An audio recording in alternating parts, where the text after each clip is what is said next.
Yo, yo, yo, welcome back to Crazy Bowl TV. Thank you for being a building. Sorry, I just realized that put 6 I mean, depending where you are, I'm at 6:05. It's supposed to be 6:35 because I usually do it at 6:05 my time.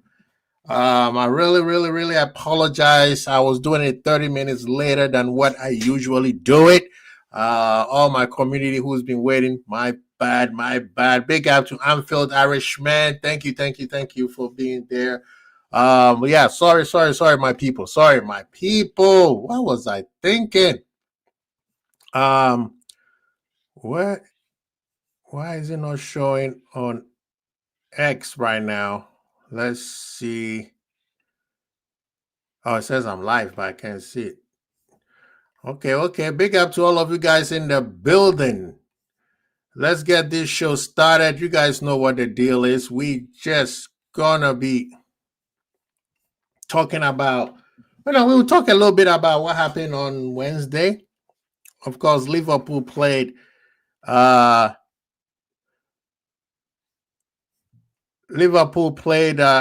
Madrid.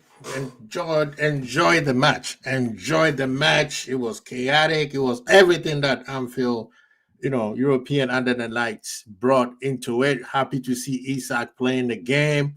Also, we're gonna preview the Everton game which is tomorrow. Right, tomorrow, early time, 12:30, depending on where you are, 4:30 on our side.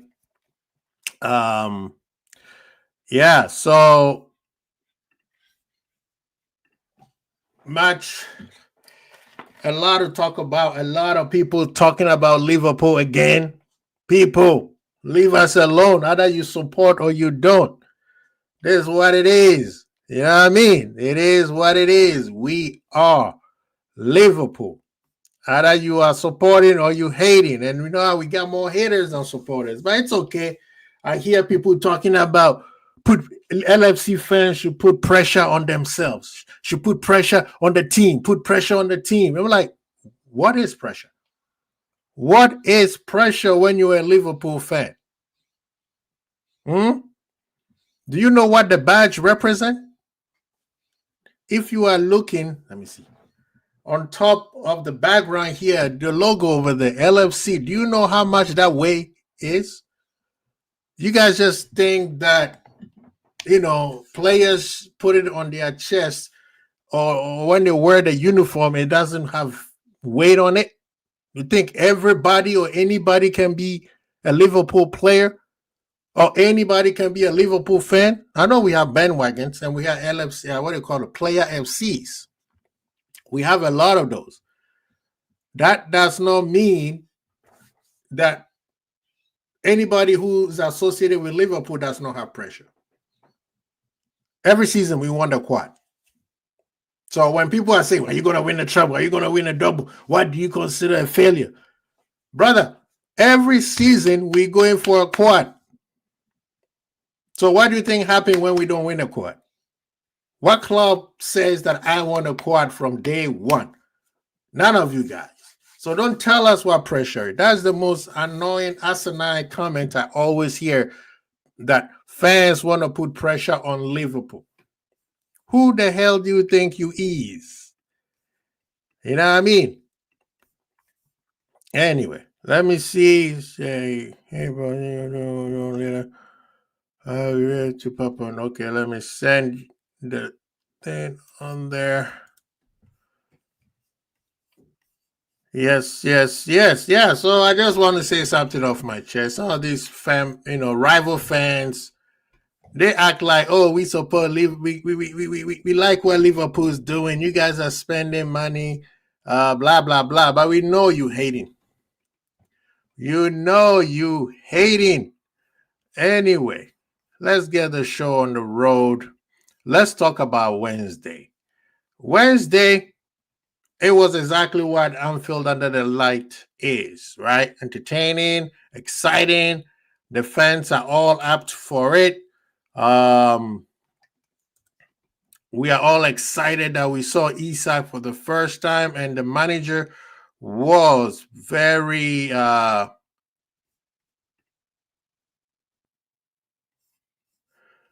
ready to I mean the manager was stuck up to his word and said that Isak will be part of the event. And not just he was part of the event, he made him. I thought you overslept. No, brother, I didn't oversleep. I had to work late. So I'm like, let me give myself an extra 30 minutes because I didn't want to wake up and look like this brother is still sleeping. But I usually, you know, put it at 6:05 my time. And this time I instead of putting 6:35, I guess I kept it at 6:05. So oh my goodness, what an embarrassment, man. But I'm back to it. I'll send you the link if you're available, Irishman. Please roll, come through, come through. I'm not gonna hold people too long. It's just we're going straight to the point, you know. I'm not gonna do a 2-hour show. But back to what I was saying. The manager kept to his script and decided to play Isak. I thought he was gonna bring Isak off the bench, but he started him. You know, he started him, which I thought Isak was actually very, very fit. And it seems like Irishmen or Ants or even Cav or Savage, if you're listening, it seems like the manager listened to us over the weekend. None of this Obosalai playing right back. None of forcing McAllister into a match that he's not fit for. And starting, you know, believing in Isak and starting Isak. That I think that was a very, I don't think it was bold. You could say a very high bold. I'm not the other part, the Isak part. I thought Isak was going to get a 30-minute game, but he gave him a 60. As they said, he was ready for 45, between 45 to 60, and you know they gave him 60. Big up to TD. Long time no see, man. How you doing, big man? We haven't seen you in a minute. Thank you for coming through. So yeah, I'm in terms of the match itself. This is the reason why I have not been worried with how the performance has been lately.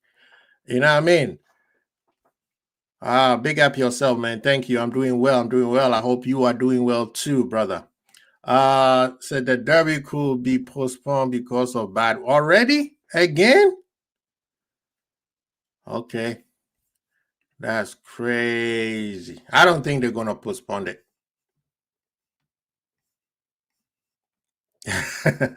I don't think they're gonna postpone it. I think they'll play it unless I mean this is the reason why. Usually they postpone it because of fans traveling. Unless there's lightning, they're not gonna postpone it. And the fans literally live 2 feet away from each other. He said, I've been busy. Good. Stay busy, brother. Stay busy. Busy is good. Hopefully not, but there's storm in Merseyside. Okay, I see it. Well, like I said, as long as there is no lightning, if there's lightning, then the refs will cancel it. But if it's because of distance by the fans, which both fans live in the city, I think they will let it go. It'll give us an old school derby match if they let it go, right? But yeah, so the game itself, like I said, I did not. It gave me a reason why I always say I'm not worried because it's compared to say Newcastle or even Bournemouth. You saw a long period of play or partners of play where you're like, oh, I see what Liverpool's trying to do. You know, I see what Liverpool's trying to do. That's why I'm like, I have been a little bit nonchalant about I'm not worried about the team. Now, is there a little things that needs to be worked on? Yes. Is there some tactical things that the manager is doing that I'm not happy with? Yes. But the game on Wednesday, not that we played very well. we play well, but I won't be so ecstatic that we play very well. Well, was it an exciting match? Yes, it was an exciting match. So I'll give them props. Like nitpicking. Salah played much better than he's been in the last 4 matches that he's played. What's the name? Verts, that everybody said that he's a flop after 4 games. Much better, right? So Bossala is still playing well, even though he's playing the midfield compared to right back. I was worried about Gakpo, and we will talk about Gakpo a little bit. Robo did very well. I thought Robo was good. So, the defense that people are worried about, I thought the defense was good. The 2 goals that came in was because of midfield, right? The first goal, which was technically offside, it became a deflection. The ref, Griezmann was in the line of sight of, Alisson, like 20 yards by himself. And a shot is coming in, and he had to move away. That is offside all day. That is offside all day. Then VAR watched it and still say, no, this is not. So all this time that I'm crucifying that the English Premier League refs are useless, UEFA still have some refs that you could say that they are not up to scratch. This is embarrassing for a UEFA match to have a goal like that stand. That does not make sense at all. So the defense itself was good.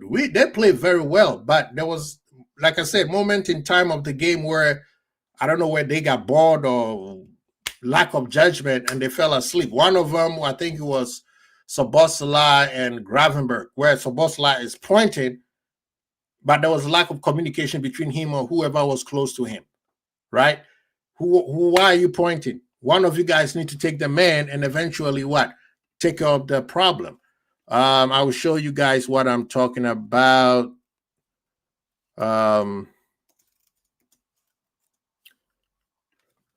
It didn't make any sense to me why you are pointing at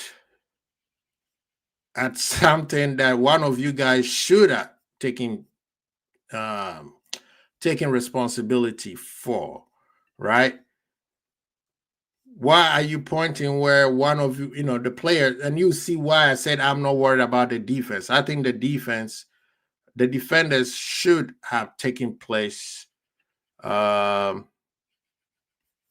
Okay, here we go. I'm gonna share it. I'm getting this from G. Big up to G.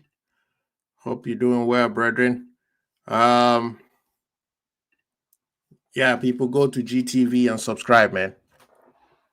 And then he's getting this from Aaron's analytics. Right there. Okay. So him, I think this is Isak. He's watching the center back here. Robo is here. So Robo is watching him. I think, let me bring in Irishman. Oops, sorry, people.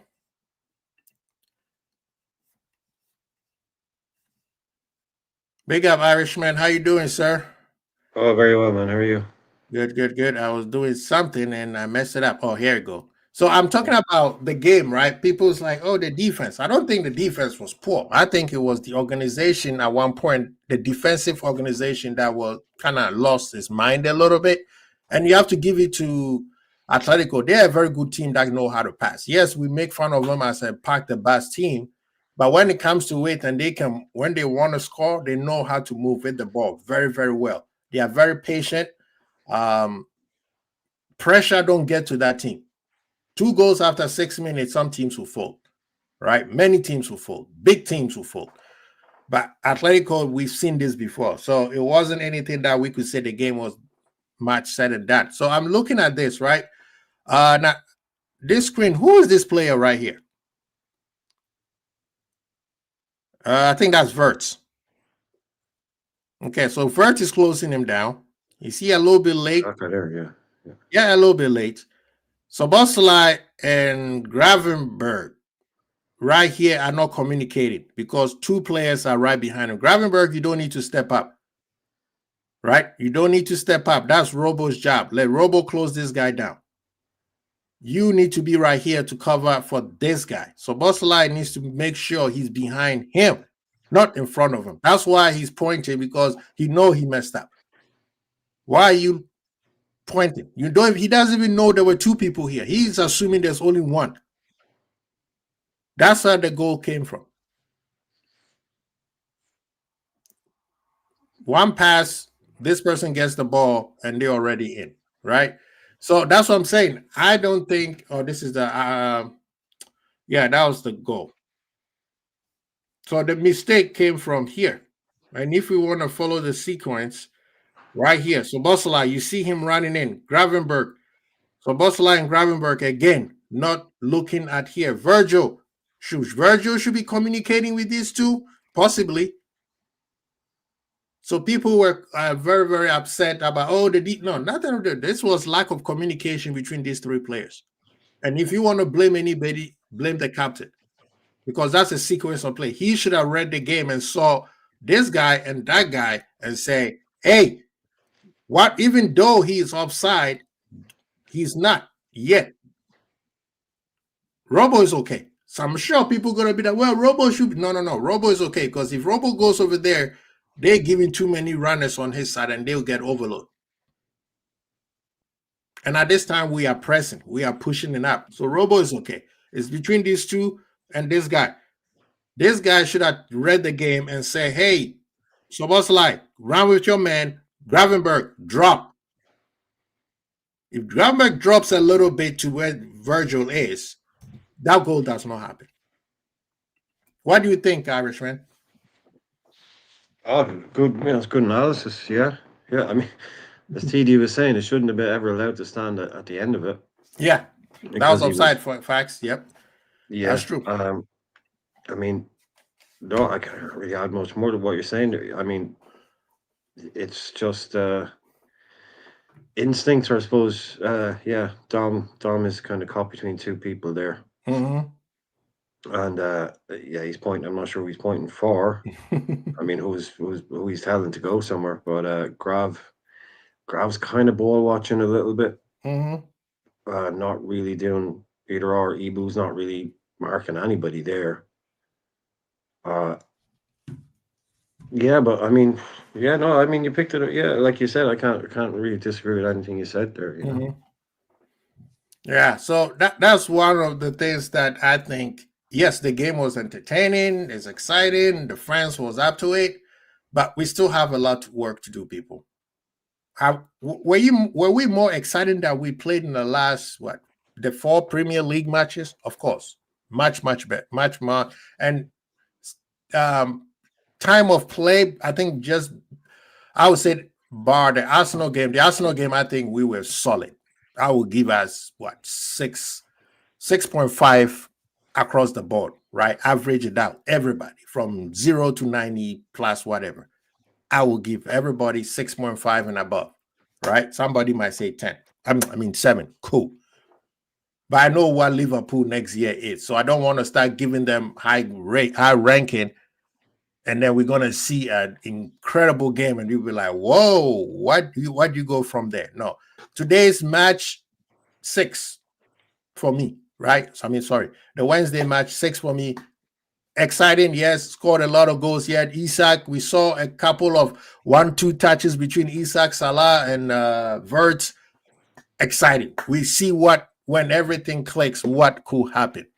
But we still have individual mistakes that we need to clear out. Number 1, Bradley. I'm sorry, I've said this, and people keep no. Bradley, you are not a kid anymore. He makes too many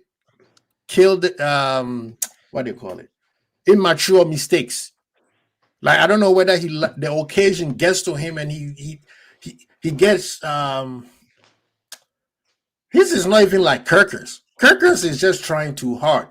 Bradley's like, bro, calm down. You have more experience in Anfield with the Liverpool team than Kirker's.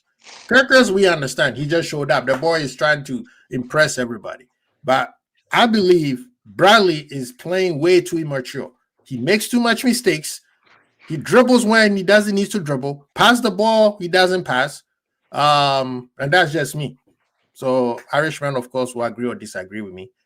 The second goal they scored was off him. He had the ball instead of kicking up the line.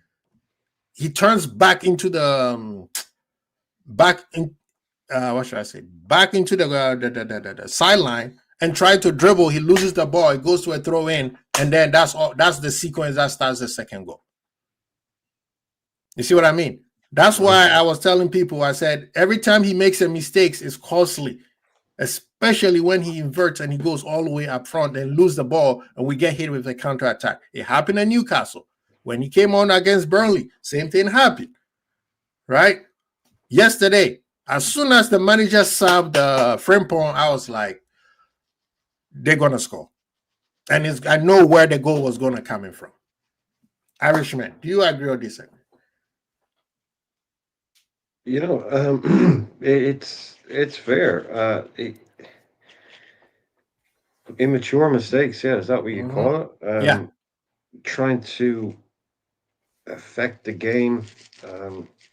Getting caught out. I hear your point totally. He's getting caught out in certain areas by attempting things, dribbling, trying to beat people. Yeah, I think it's fair. I mean, we didn't see a lot of them. I think we kind of maybe, we didn't over promote them, but like we're saying, well, look, it doesn't matter if we lose Trent because we've got Bradley. And I'm not saying comparing Trent to Bradley, but even in that, Bradley is okay. He might be not an 18-year-old, but he's still relatively inexperienced at this level. But he does have a lot of playing time at other clubs. I mean, Northern Ireland, Bolton, Player of the Year, a lot of good stuff like that. Yeah.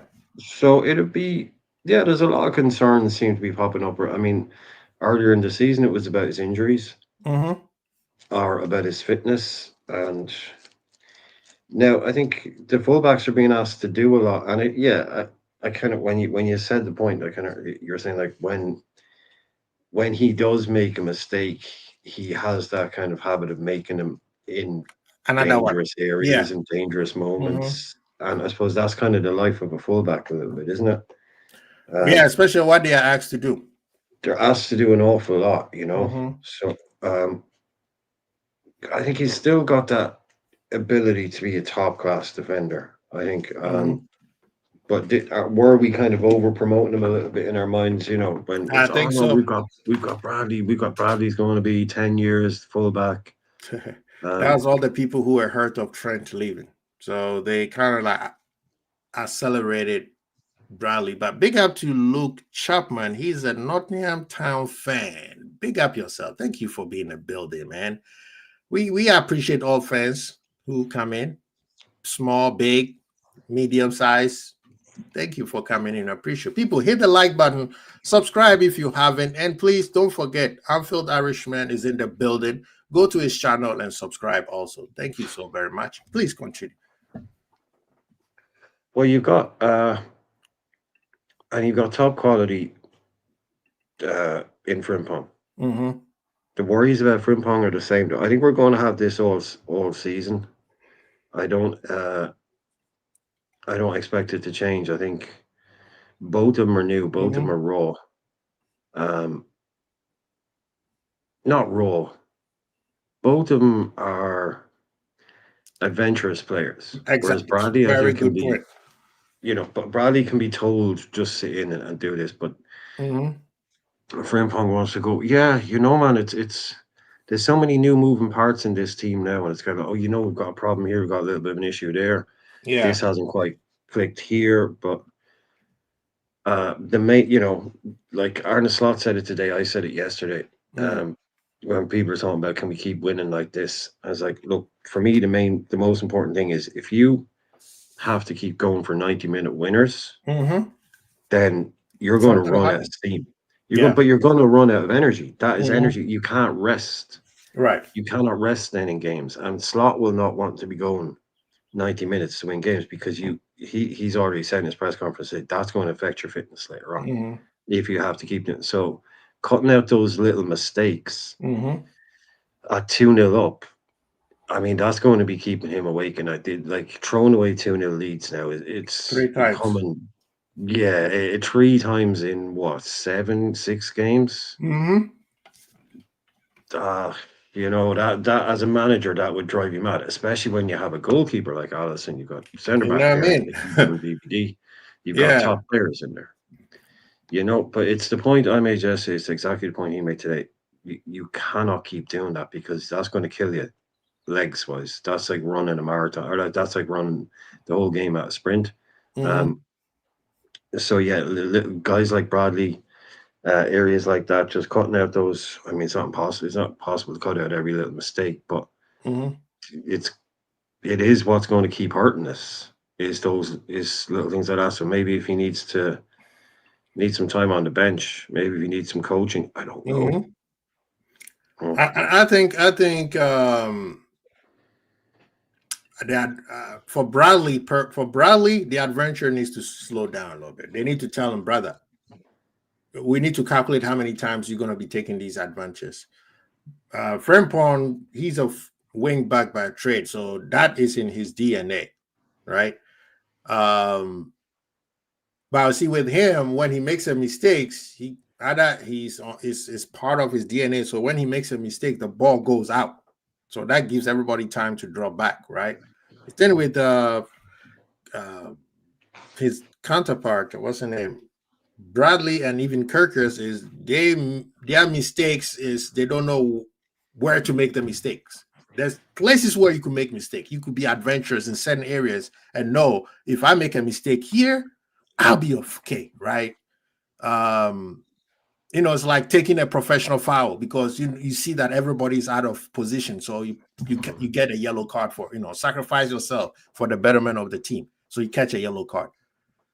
That one makes sense to me rather than forcing an issue where when you make a mistake here, it affects everybody. I'll give you an example. The Bournemouth game. Salah giving a pass to Szoboszlai and the ball going behind him. Or Szoboszlai, simple pass, he tried to make a flick and then counter-attack. Right? Same thing with Newcastle. It seems like, and I see TD was saying it, and that's what I want to be a devil advocate on your point that you were making about Slot being fatigued, about the fitness of energy 90 minutes. Do you think that they get so lax that they lose their train of thought, team comes back on them, and then they flip the switch and go to their energy where they're like, this game is too boring. This game is too easy. Like, because yesterday, on Wednesday, Irishman, 6 minutes and 2 go up in Anfield. Anybody will get bored. You see what I mean? Yeah. Anybody will get bored. And the problem with Liverpool is we didn't take advantage of it. We should have scored more goals to kill the game off. That's the only thing I think that Liverpool does. But beside Bradley, also Cody Gakpo, I'm worried you are not reading the game properly, sir. You did it to Ekitike. Now you're doing it to Isak. And I think, and I'm going to say something controversial, especially on the Salah sexuals. It's time, Irishman. It's time that we stop having these wingers who are also goal scorers. Because even though they are wingers, the first thing that comes into their mind is they want to score first rather than pass the ball first or cross the ball first. Now, do that make sense? Because during the game, Isak did a 1-2, but then Gakpo kept the ball. And Isak is wide open. And before I let the Irishman go, maybe this season is the only season I'm seeing a player or a striker at Liverpool. I was so excited. I think I teared up 2 times, Irishman. And seeing a true striker popping up into spaces that like, this is where I've always wished, respect to the almighty Bobby Firmino, but When we moved on, we didn't have any more. There was never a Bobby Firmino. The only person who came close to Bobby Firmino was Benzema. Players who sacrificed themselves for the other players to score goals. But when it came to a striker finding pocket of spaces, I have not seen that since Torres. But we have two players who cannot see those type of runs. At least Salah sees it a little bit, but Gakpo don't see it, and it affects the game. Am I talking foolishness, or do you see the same thing? Well, my brain is pretty basic, when it comes to watching players. I'm not someone that can pick it apart and say he should have been there and he should have been there. I just sort of watch the game. That's the kind of fan I've always been. I like talking about the game, but I don't pretend to be able to pick games apart and say that. You can see things, but to me, Gakpo is like the word. I think TD said it there. He's limited, but limited in a good way. Limited in a way that will allow you to have a great career. Right. But getting a tiny bit bored of Gakpo. He is good. He's effective. But when you see someone like Rio come on the ball, and you see the strikers are getting more of the ball. Yeah, it just kind of changes. It changes the whole the outlook. I didn't try to be harsh, but I said a while ago. I said I think during the summer, I was getting a bit sick of being labeled a hater and labeled all these things just because I wanted our club to buy better players. Yeah. And bring in new players. You had to go to war with people just because you think someone can come in, they can play in the position.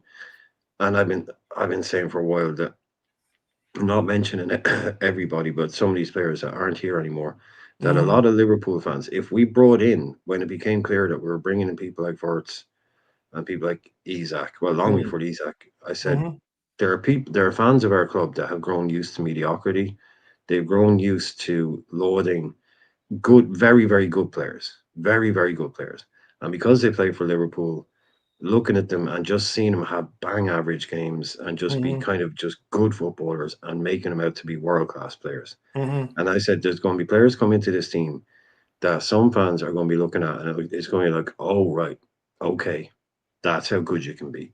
That's the kind of talent you can have. Because players like Diaz and Darwin, Elliot, Gakpo, to me, are second or third level players.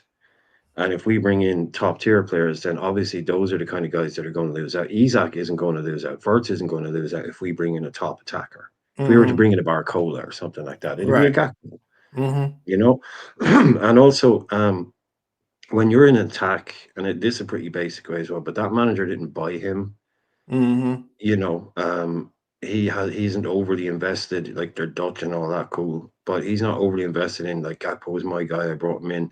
So to me, that's always a guy that's, unless you're a Salah or something, obviously it doesn't apply to everybody, but those are the guys that are kind of like, And you see it with interviews all the time. Players, when a new manager comes in, you'll hear players say, oh yeah, it wasn't until the new manager came in and sat down that I knew I was part of his plans, because, I didn't know if he'd like me, I didn't know if I fit his system.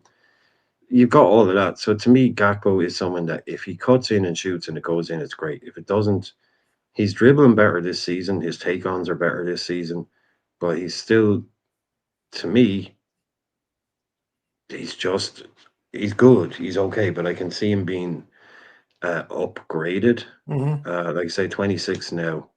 He's always been done a really good job for us. But if someone who is better than Gakpo can come in and play, then why wouldn't you play him?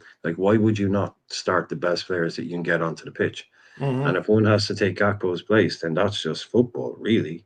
Yeah. But if we had to start a whole season with Gakpo on the left-hand side, I'm sure we'd be just fine. Right. Yeah, I'm sure. But I get a bit bored and I like to move on sometimes. And I think I've seen enough of Gakpo now at this stage to know that if Bayern Munich offered me any more than 70 million, then I would take that and I would reinvest it in someone that, bring a bit of new energy in that side. Rio, especially, Yeah. I know he's a young kid, but you see him on the ball, Quasi, and what a difference that is. And he offers just as much goal threat as Gakpo does, I believe. I believe Rio offers as much goal threat as Gakpo. and he's better on the ball. He creates more problems. He creates havoc. He gives players a lot more to think about. Right. And that is who I kind of would start. If Rio was at 19, I'd be starting him. Sorry, I would. I'd be benching Gakpo for Rio if Rio was 19.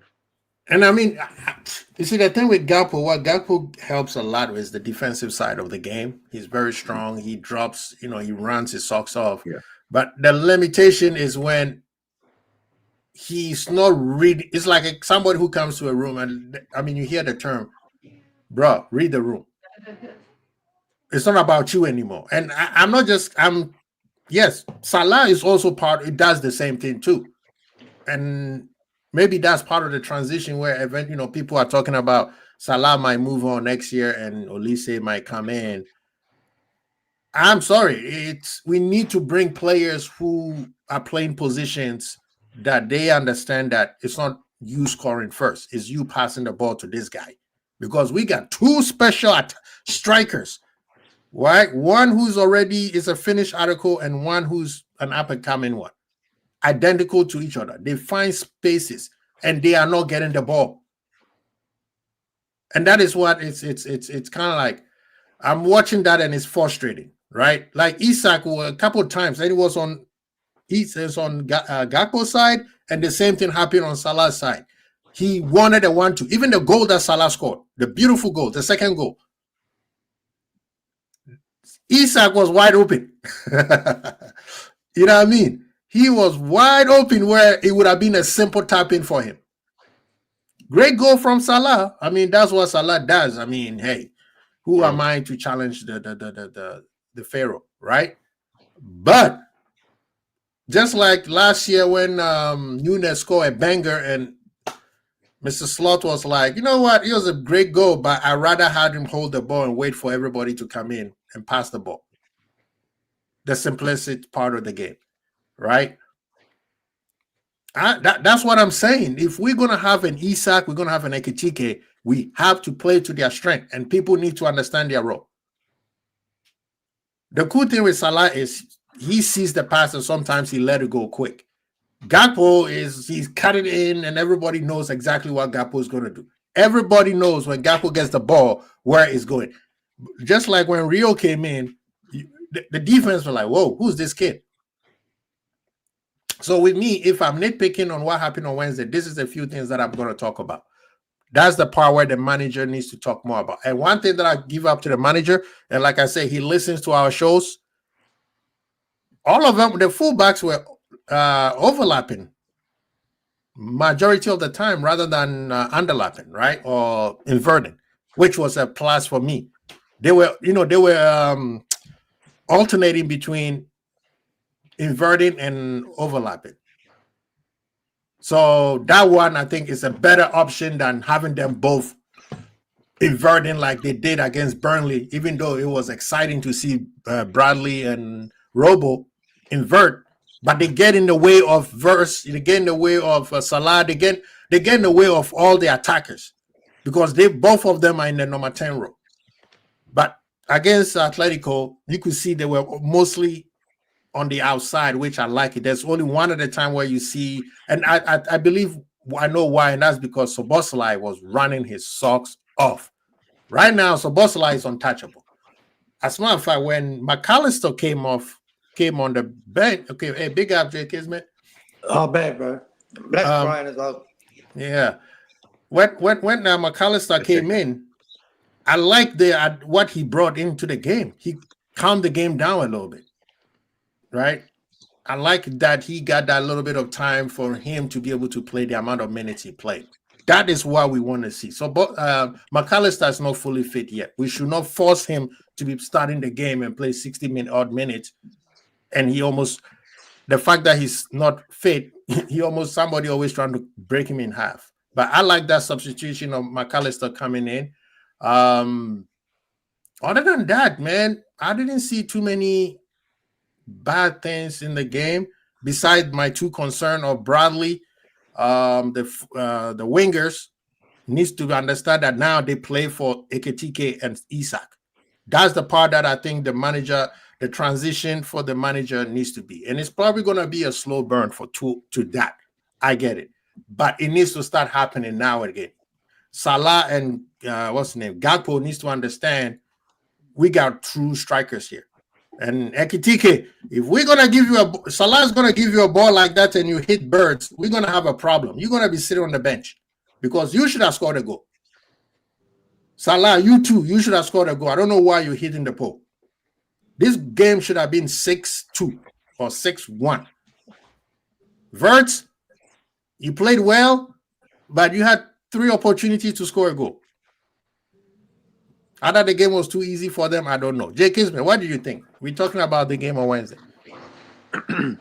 I reckon we're in a good space when you really, really think about it. I think sometimes as fans, we go over the top criticizing the team. They've won 5 games out of 5.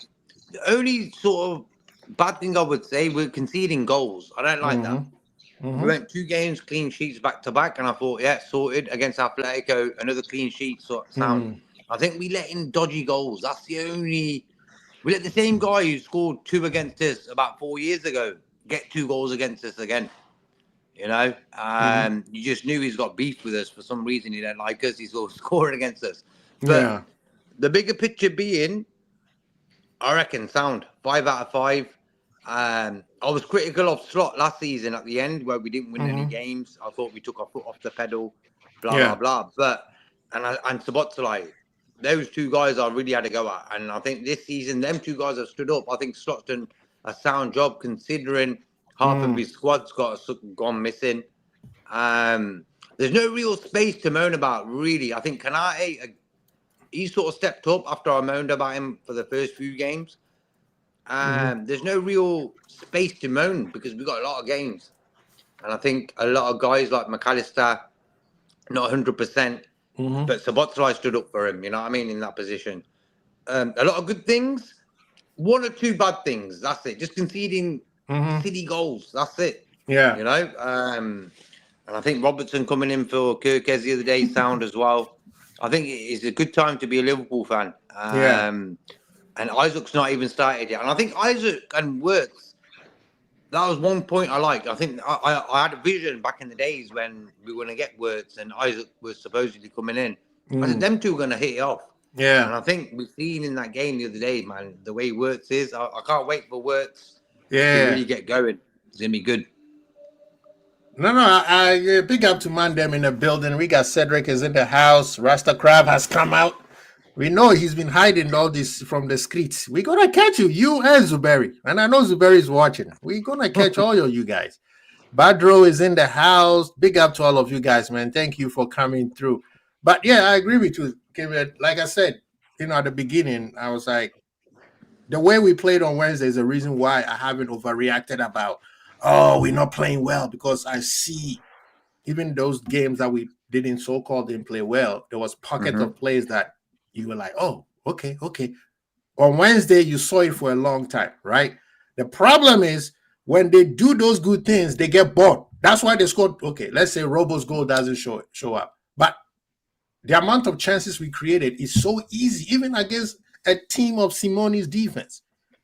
So this team, and I was listening to the chairman, Liverpool chairman, Mr. Werner, or Werner, however you call him. Even him, he said, we haven't been gelled yet. And where we do, it's going to be very dark for a lot of clubs. So they all understand. And that's the part where we Liverpool fans need to understand. Technically, what he's doing now should have been what they should have done last year. So there's no need for us to go up on arms about, why are we doing this? Why are we not playing well? No. You could talk about individual mistakes like Irishman and myself were talking about. You could do that. But in terms of the whole team playing well, it will take time. And I've already said it, Rasta Crab. Last time I said it, you got mad at me.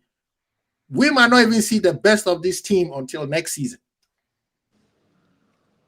Everybody say, you spent all this money to play. Well, no. Remember, even Jurgen Klopp team did not play well when he had Bobby, Salah, Mane, and all that. It took him a year. That year, we won the league. We won the Champions League. The following year, we won the league. You see what I mean? When he got everybody together, the best we came up was 4th. We barely made 4th that season. And then we went to a Champions League final. as exciting as that team was. But the following year, what happened? He gets who did he bring in? He bring Fabinho, he bring Alisson, and all of a sudden, it's a wrap for everybody else. And even with that, it took a time for It took time for Fabinho to gel with the team, and then a few other players to be part of the squad. So the scary part is this team is not just for next week or next Champions League game or Man United or against City. Then this team is going to be scary when we get all the parts. And Mr. Werner also said, moving forward, we're going to do our best not to have the same team coming back, meaning every year they're going to be spending money. It's not going to be as much as we spend this year, but it's going to be, they're going to be making sure that they do what? They bring somebody else in. And next year, there's possibly of 6 players leaving. So I'm just saying, and for people who want GAs, go ahead and criticize Vert as much as you want.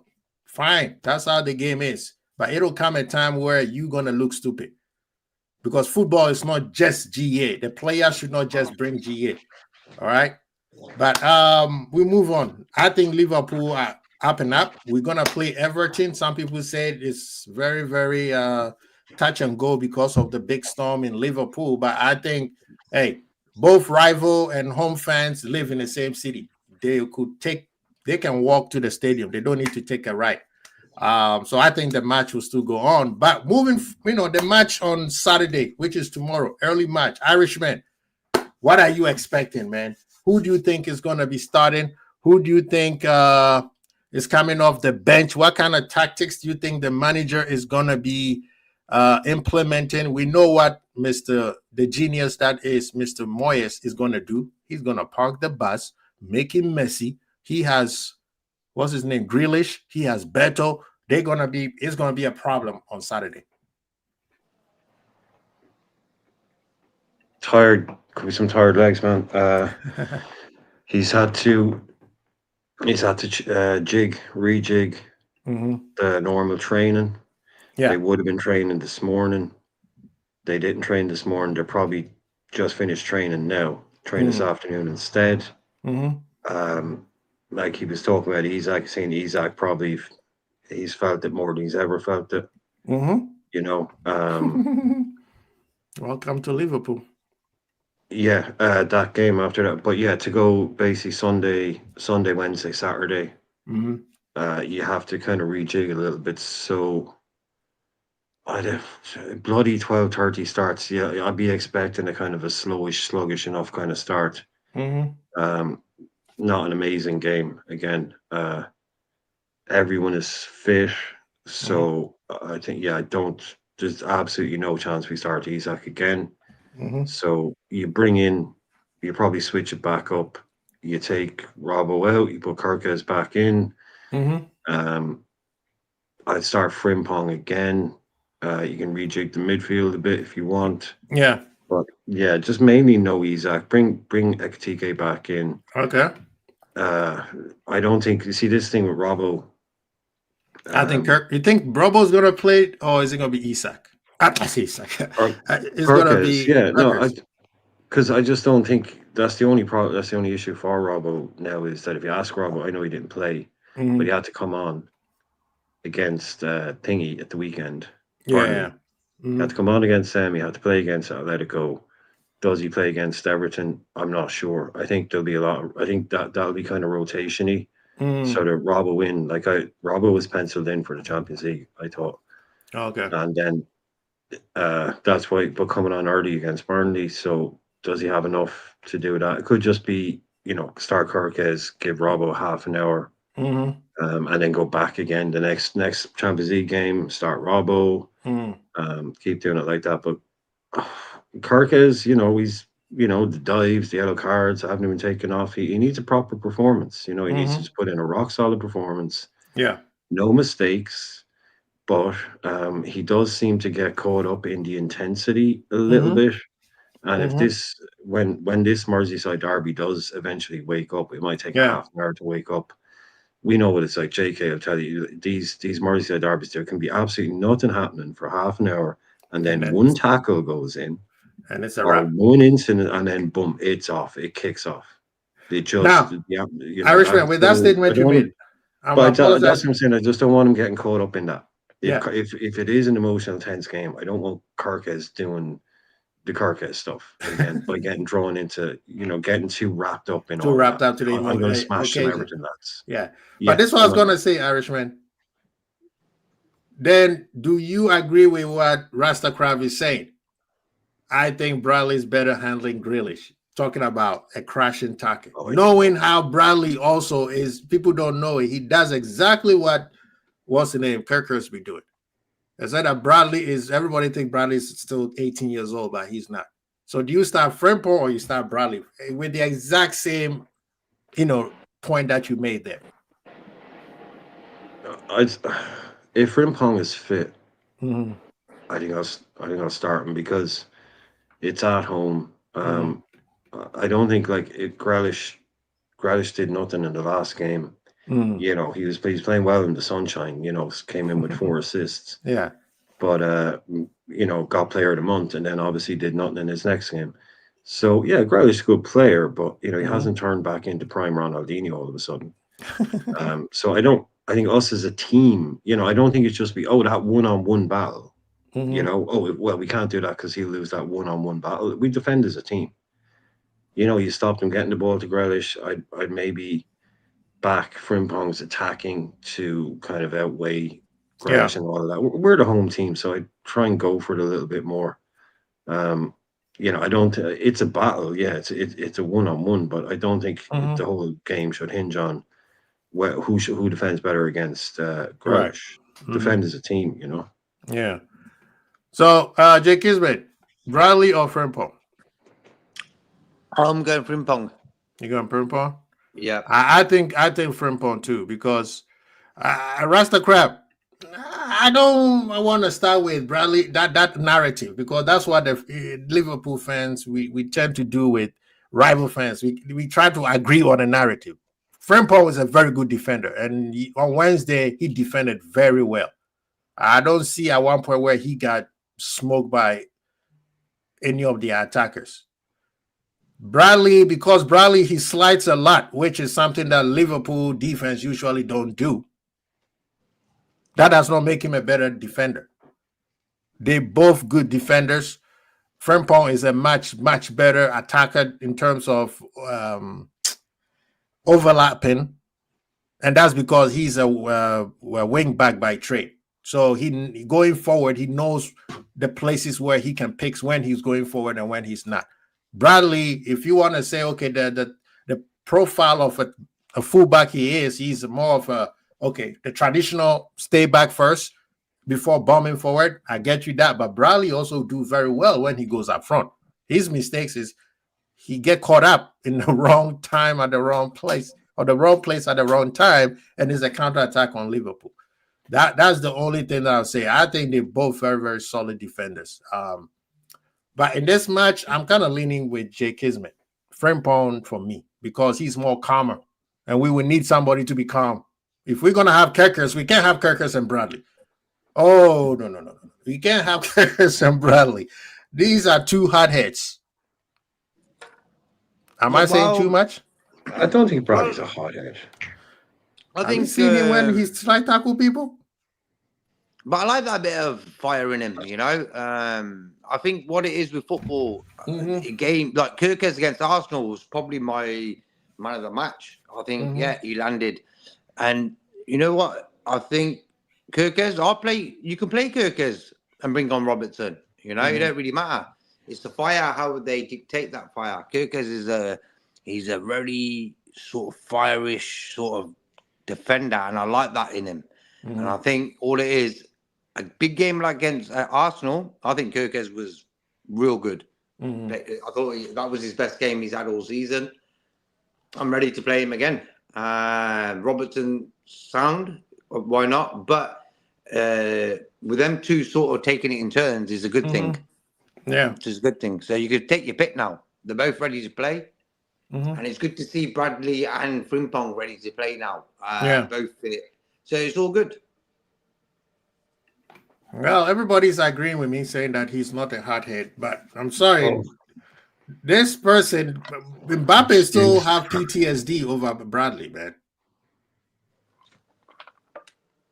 I think Bradley's better than what a lot of people think. I think Bradley's quality as well. So it's good to have him available. No, he is so quality. Take your pick. The only thing that I'm worried that he makes immature mistakes. That is the problem. He's a young lad, isn't he? He's 21. Still. He's the captain of a nation, man. He shouldn't be looked at as a young. This guy is playing at least 3 to 5 years ahead of his time. Yep. You know what I mean? So he needs to understand that, bro. I may be young by age, but you not. You were top notch. When did if you bring up Ross's previous comment there? Which one? Everton. This one? Yeah. Listen, Everton's going to try and kick our players. We need a bit of fire in the lineup. Maybe it's because we signed expensive footballers like Burks and Isak. We can't do that. Yeah, those people don't want to days are see over. him. People don't want to see him getting injured, right? Maybe that's what's happening. But when did our fans turn into such 6-year-old little girls where before every single game it's like, oh, they're going to come out and try and kick us. They're going to come out and try and break our legs. They're going to come out and try and break our players. They're coming out and try and kick us. They're going to come out and try and injure. They're intentionally trying to injure our players right now on the pitch. Yeah. They're not trying to this shit. But come on, lads, grow up, please, Rasta. Come on, grow up. Come on. Like, when was the last time? Rasta, this is we the need you to 80s, come man. on and defend your point. One hard tackle.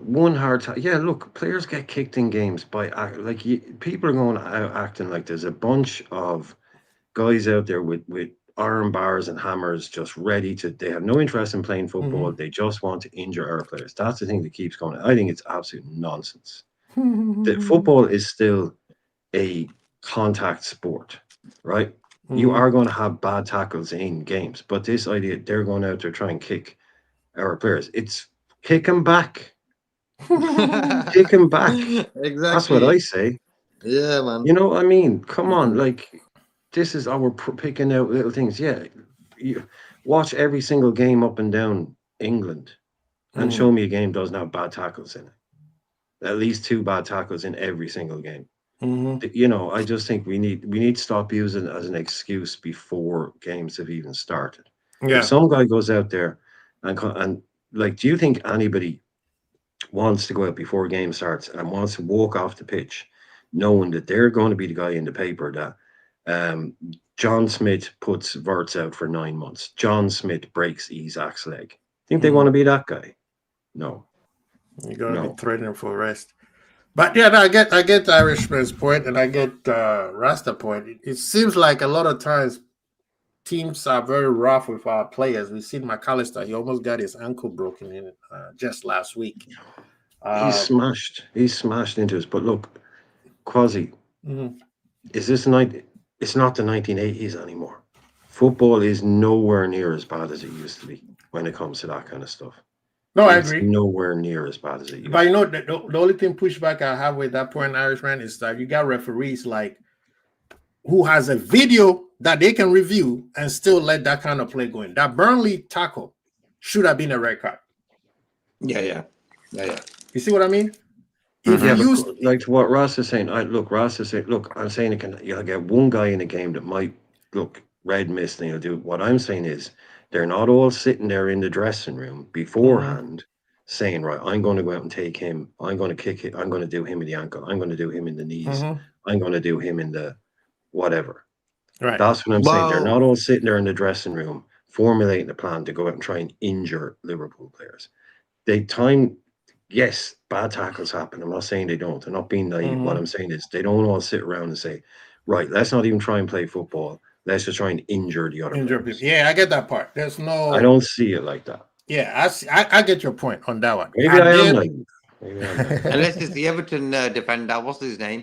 Tarkovsky or whatever. Laurie. He sounds like a Yeah. Orchestra got to help a guy, but he's always ready for action. That guy, time for some action. That guy, he's out there to hurt. He don't care, man. He's a Man United fan from back in the days.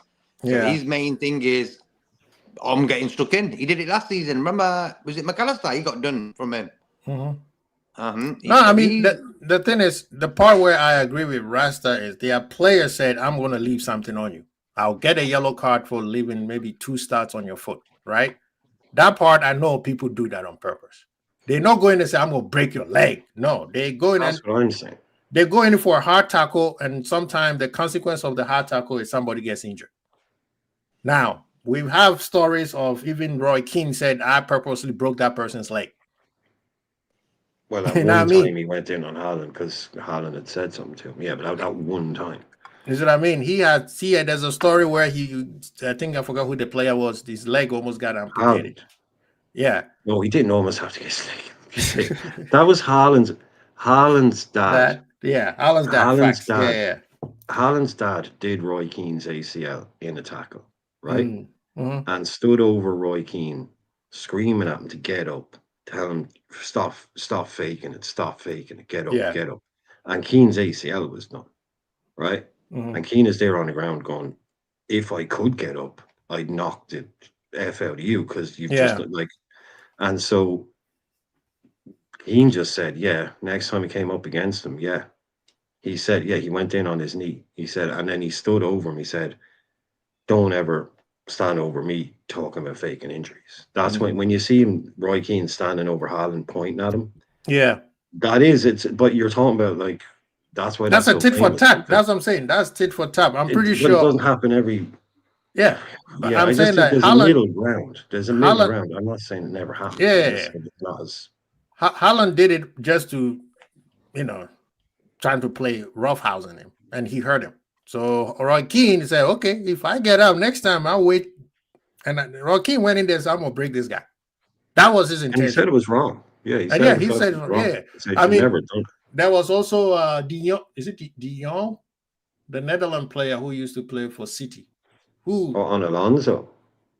He did on Alonso on the chest in the World Cup, and then he did it to Ben Arfa. He did it to Ben Arfa from Newcastle, where he was suspended because everybody said that was such an outrageous tackle. That's Ben Arfa's the leg that they said at one point he got infected where they almost amputated him.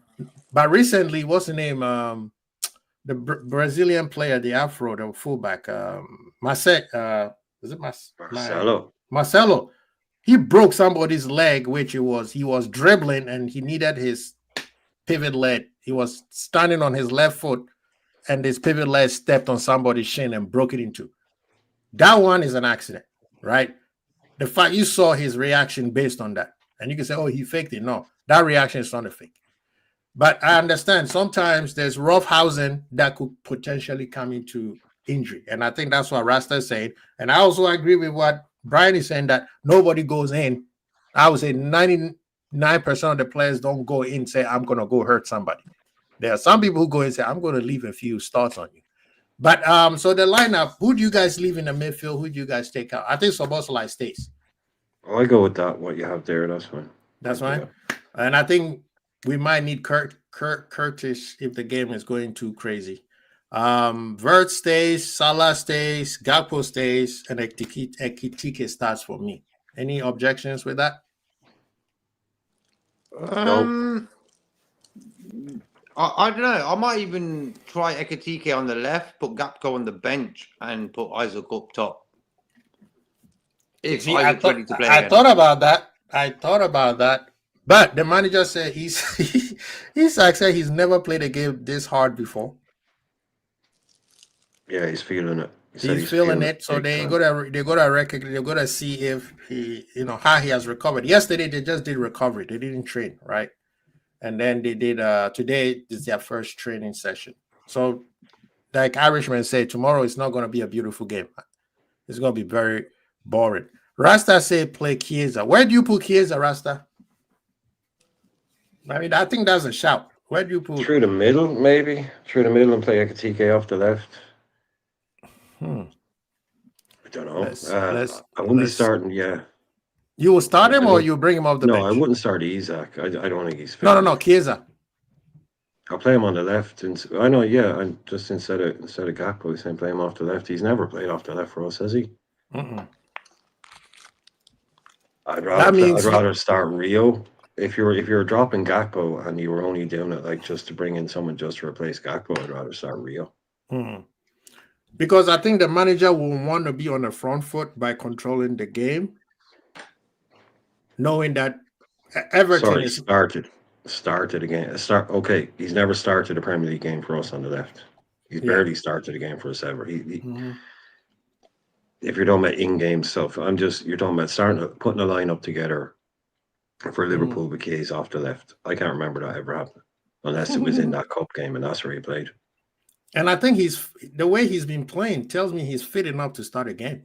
I don't think this is ridiculous at all.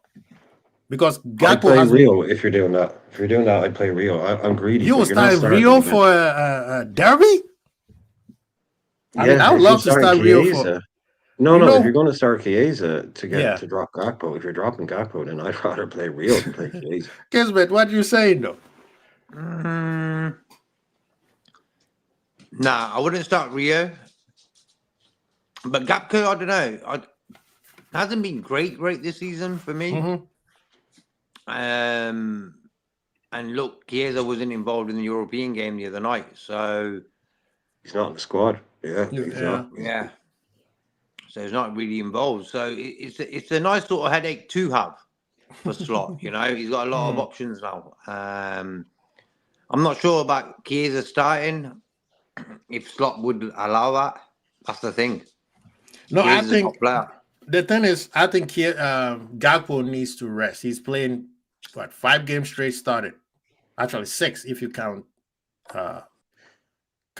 Community Shield. The thing is, I think it will be Gakpo, but I don't think it's ridiculous to say Chiesa could start this game. So there's an asterisk on that lineup that I've done over there. I think Quasi. Yeah, I'll do a free 24-hour live stream on your channel if Chiesa starts this game. Honestly, man. Everybody, you heard that, right? Yeah. Okay. Is there a way we can rearrange the hot sauce challenge? On the left, I mean, instead of Gakpo. It's just I'm saying if you said to me Gakpo isn't going to start, and you can have Chiesa or you can have Rio. Give me Rio. Give me Rio and give him the hour. But I'm just greedy. I just want to see as much of this kid as possible because he's brilliant to watch. And that's what we watch. You know what I want? Which game I want to see Rio start is against Manchester United. All of them. I mean, all of them. But I will want Rio to start against Manchester United because I want. I know Liverpool against Burnley. A lot of people were upset on how we played. We didn't play bad. It's just we were too lethargic and slow. And people were like, "Oh, look at City and look at Man U." There, at least I'm like, people. I will pray to the Almighty that City or Manchester United will play like that when they play against Liverpool, and let's see what happens. I will hope City have the brave and the kahunas where Pep Guardiola is like, "Let's go toe to toe against this team here, Liverpool," and we haven't been gelled yet, and see the massacre that will happen on the field. The only thing bad will happen is if Liverpool gets bored and they start doing what they did against Atletico. But yeah, so Rasta, of course, Rio is starting against Southampton. Remember, we have a game on Wednesday again. Yeah. Is it? So we have Rio. It's a hypothetical. It's a hypothetical because I don't think I don't think either are going to start. Yeah. So if it's just. But if you're asking me, I'm saying I want Rio to start every game. I'm not stupid. I don't think he's going to start every game, and I wouldn't start him every game. I just want to see as much of him as possible because he's brilliant to watch. He's really entertaining. He's really good, and he makes us better when he's on the pitch. So I just want to see. Obviously, the burnout shouts will come back. I'm not advocating for burnout. I'm not advocating for any of that. I just mean this kid is in the squad for a reason, and we shouldn't be too afraid to let him off the leash a bit more. You keep him fit. He took him out of the firing line for 2 games. you know, he didn't play against Palace, didn't play against the Bournemouth. Drip feeding back in, gets the goal against Newcastle. So, like I said, that's what you're in the game to watch. Like Chiesa was nowhere near as good as Rio was, as Rio is when he's 17. Nate, like Sonny is on my show a lot, and he doesn't. He was a quiet lad. He doesn't go over the top. He's been going the game for 8, 10, 15 years and then to under his games as well. And he said at Liverpool, he's never seen a player this good at that age. I know people are saying they're gonna play like Burnley. I will hope they play like Burnley, because that means our players don't have to exert too much energy. We just have to take our time and be patient. It will be boring, but I'd rather have a boring match where our players will recover, because I promise you, against Southampton, this manager is doing a wholesale. Yeah. It's going to be a wholesale of changes, like players you never heard of. It's going to be on that squad. And it is what it's going to be. He may have a few adults on the bench just in case. But Christopher said, big up yourself. He said, Isak. I think Isak will have something to do with the match on tomorrow. I think he will back. I think Ekitike is back in the starting lineup. He said Rio is Yamal 2.0. Who was trying to win the game? We were, and don't matter if the last minute or not. Yeah, I mean, at this point, people are tired of the lucky charm that Liverpool has. But please keep it up. We are always lucky. Listen, this derby gonna have an 83-minute winner. I'm getting tired of these last-minute goals, man. Finish the game off. You know what? Like said, keep the leads, and there's no need for exactly last-minute nonsense. Just you know what? Bloody tight. I would want us to score the first goal and then ask park the bus. I don't care if it's at Anfield or not. We scored the 1, maybe 2, and then set up shop. Everybody sit back, rest. I do not want us to be losing 2 goals again. It's getting annoying. Most teams will low block against us this season. Get used to it. That's a fact. That's a fact. There's going to be more excitement watching Liverpool against the Champions League teams than watching the Premier League teams. Well, that's the question, and I'll ask you, Quasi, and JK, if you want. Which teams off the top of your heads do you think are going to come to Anfield and play their game? Real Madrid? Play their game. I mean, attack us. I mean, just attack a big team. How many teams do you actually think are going to come to Anfield and not do some version of, forget Burnley. Burnley was extreme. Some version of what Arsenal did. I think the only team right now on the top of my head is Real Madrid. PSG, City. If Amorim is still manager of Manchester United, he will do some stupid stuff like that because he doesn't want to change. Who else? Would Tottenham play the way they No. play? Thomas Frank is not that stupid. You saw what he did to PSG. He would do exactly the same thing to us. And he has the athletes to hit us on a counterattack. Chelsea, their defense is not strong enough. But it won't be as extreme as Burnley. I think Chelsea is going to be... okay, I'll give Chelsea. Those are the teams that I think will come out. Barcelona, obviously, right? Oh, Barcelona, yeah. These people don't know how to defend. So, we kind of got to get it figured out, don't we? It's going to be a long season, man. What do you think, man? Who are the teams you're thinking? You never know about Everton. Look, like Grealish. You might even be surprised that Everton might try to, you know what I mean, have a little party. I think Grealish might try to show a bit of something. But whatever Everton's going to come tomorrow, I just feel that we need to go. We played a lot of games as well. So tomorrow's going to be an interesting game. I'm not sure what Liverpool we're going to get tomorrow. You know, we've had a lot of games. Yeah, tomorrow could be a tricky one. I just feel it's up to us. Are we ready to allow Everton to have a go at us and then we surprise them? Or do we just go at them and then we sort of rest a few players? You know? Well, this is what I think. Yes, Everton is not going to be extreme as Burnley, but Everton is going to be a shithousing counter-attack. That's why they have Grealish. Grealish holds the ball and try to catch you on the foul in the very dangerous, which he's very good at. Get fouls in the dangerous areas. And Dye as well. That guy's really good. And You see what I mean? So they're going to be more like Spurs. Actually, they start to play like Spurs, where they're still defensive. I think the thing that people did not expect with Burnley is Burnley attacked Manchester United. So everybody was expecting them to pass the ball from the back. And they did that against Manchester United quite a bit. Yes, like Rasta said, Beto also have pace. He's all right. And Dye, I think, is and Dye is quick. Yeah, he's a good little more player. direct. He's kind of like that guy Semenyo, you know, the guy Semenyo, Bournemouth, the way he calls us, probably plays very similar to him, dribbles, runs at us. So got to keep an eye on him. So Liverpool, we have to eliminate mistakes. So we should not go gang-ho trying to attack. We should play like how we played last season, where slow the ball down, midfield take control of the game, release the ball faster, and then you catch them. Their defense is not as good as everybody expects them to be. You know what I mean?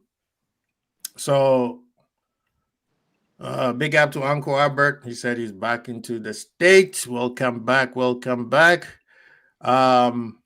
Yeah, so that's what I think. But it's still going to be David Moyes is this is the thing. These clubs do not open up against Liverpool. If you don't have the athletes, they have the first 11. They don't have 14, 15 players that could come in and replace the first 11. So he is going to it's not going to be as entertaining as everybody expect. But like I said, I'm not underestimating Everton. David Moyes knows how to play Liverpool. He's been doing this. Moyes knows. I think Moyes might think, you know what, let's surprise these guys. These had a bit of a tough game against Madrid. Let's go out. Let's have a little go at them. So they got Grealish. Grealish he's a player. And this suits Grealish more than playing at Man City.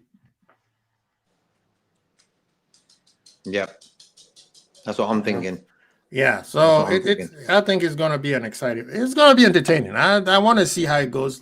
I wish we had played later, but Liverpool, we don't get that kind of luck. Nobody likes us. But before we get out of here, man, there was a lot of shitty chatter about Liverpool. I'm hearing somebody saying we, the fans, need to put pressure on our players. Do people understand? I started this in my monologue, per se. Do people understand what it is to be a Liverpool fan or a Liverpool player or staff? Do they know how heavy that badge weighs? So what kind of pressure are people thinking that we should give to our players? You guys should win the treble. Like, brother, we wake up every season saying we need to win a quad. What are you talking about, treble? What are you talking about, a double? We won a quad. And when we win a quad the following year, people will say we want invisible quad. So don't tell us about what the pressure is. Am I talking nonsense or what? Who are these people? No, yeah, look, it's like you said, man, it's inbuilt. It's inbuilt, you know, at a club like Liverpool. Forget about really, you know, even if we have both these players, it'd be, Liverpool are under pressure to do this, Liverpool are under pressure to do that, like to get back or to put themselves in a position. So, there's nothing that the outside people can say really that puts pressure on, like someone like Virgil van Dijk there, you know, you don't really need to say oh, you should read this, you should look at that, and then he'll start feeling pressure on it. Like you said, man, there isn't really anything outside of the club. Once you get to a club like this, it is on you straight away. Even the way the history, like even when we're finished, like it's probably the pressure is probably even worse when we're doing badly because the way history that's on them. So yeah, there's nothing, like I said, there's nothing anybody can tell anybody about Liverpool about what the pressure is. It's just there's only two clubs in England really, that come under the kind of scrutiny, the real, and that's us in Manchester United. Manchester United are still headline news today, and they finished nearly relegated last season. That's a bigger story than Chelsea winning a European Cup or winning the Club World Cup or anything like that. It's a bigger story than Manchester United winning the league, Manchester City winning the league. So there's pressure. That's pressure as well. That's why Ruben Amorim has probably tried to quit about 17 times already. The guy's nearly crying on camera. That's pressure. Fire me, please. He's asking them to be fired. That's pressure, and that's what it's like at Liverpool as well. It's not as crazy as it is at Manchester United in a different way, but there's nothing any Chelsea fan can say about pressure to a Liverpool player. There's just not. Yeah. And go ahead, please. Before you go ahead, real quick, because this one is on the Everton segue. I want to tell people how class our manager is, Mr. Slot. During his press conference, he said, in our hour of need, Everton reached out and stood with us. I think that is the biggest compliment you can give to your fearful, hated rival. That, yes, it is football, but we are still football family. When things go hard for one side, we all feel it. And that, I felt like that was a big, big statement. That should be one of the things that Mr. Slot should be remembered with. Of course, with all the trophies he's going to win. But I heard him, I was listening to it, and I thought, I was like, did he say that? And now that I'm reading through some of the tweets and a lot of people are bringing it up. And, I think that was class. But please continue. Yeah, I reckon, I just feel that Everton are a club with a few players they've added. They can have a little go at us, considering we've had a big game against Madrid the other day. That's what I think. I think sometimes fans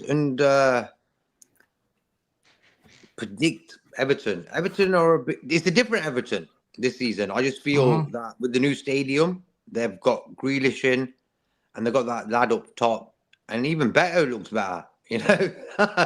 Beto, man. Beto seems like he's got a point to prove all the time he plays against us recently. Yeah. So he's going to have a little go. It's going to be an interesting one. And I want Everton to have a go at us. Why not? Do we want a Burnley where they sit back? I don't really want that. So I want to see an Everton who's having a go at us that kicks our ass a bit. Because sometimes I reckon we don't go at teams enough, And I think tomorrow Everton are going to have a little go, and it might upset Slot, and he thinks, okay, we need to get I would rather, personally, I would rather them sit back, because then we don't exert too much energy because of the game on Wednesday. But I get your point. And we got also a nicer game against Southampton then. It isn't like we've got a Man City on Wednesday in that cup. You know what I mean? Yeah. So have a go at Everton, get it done, and then we can chill out against Southampton. We can wholesale play rotation. Yeah. Big up yourself, Ali. Irishman, we need to bring this fraudulent manager to this guy is I don't want to use the word thief, but I'm very close to it.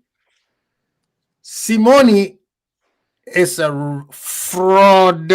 This man is a criminal, needs to be brought to justice. Okay. I think Van Dijk did that. Simone at his highest, I love that. I'm like, finally, nobody knew that you could play defense and win a league. And he showed that you could do it in La Liga, because nobody knew how to play defense. But after a while, I'm like, sir, for the last 6 years, you haven't delivered anything. I mean, You won the league twice, okay. But this guy acts this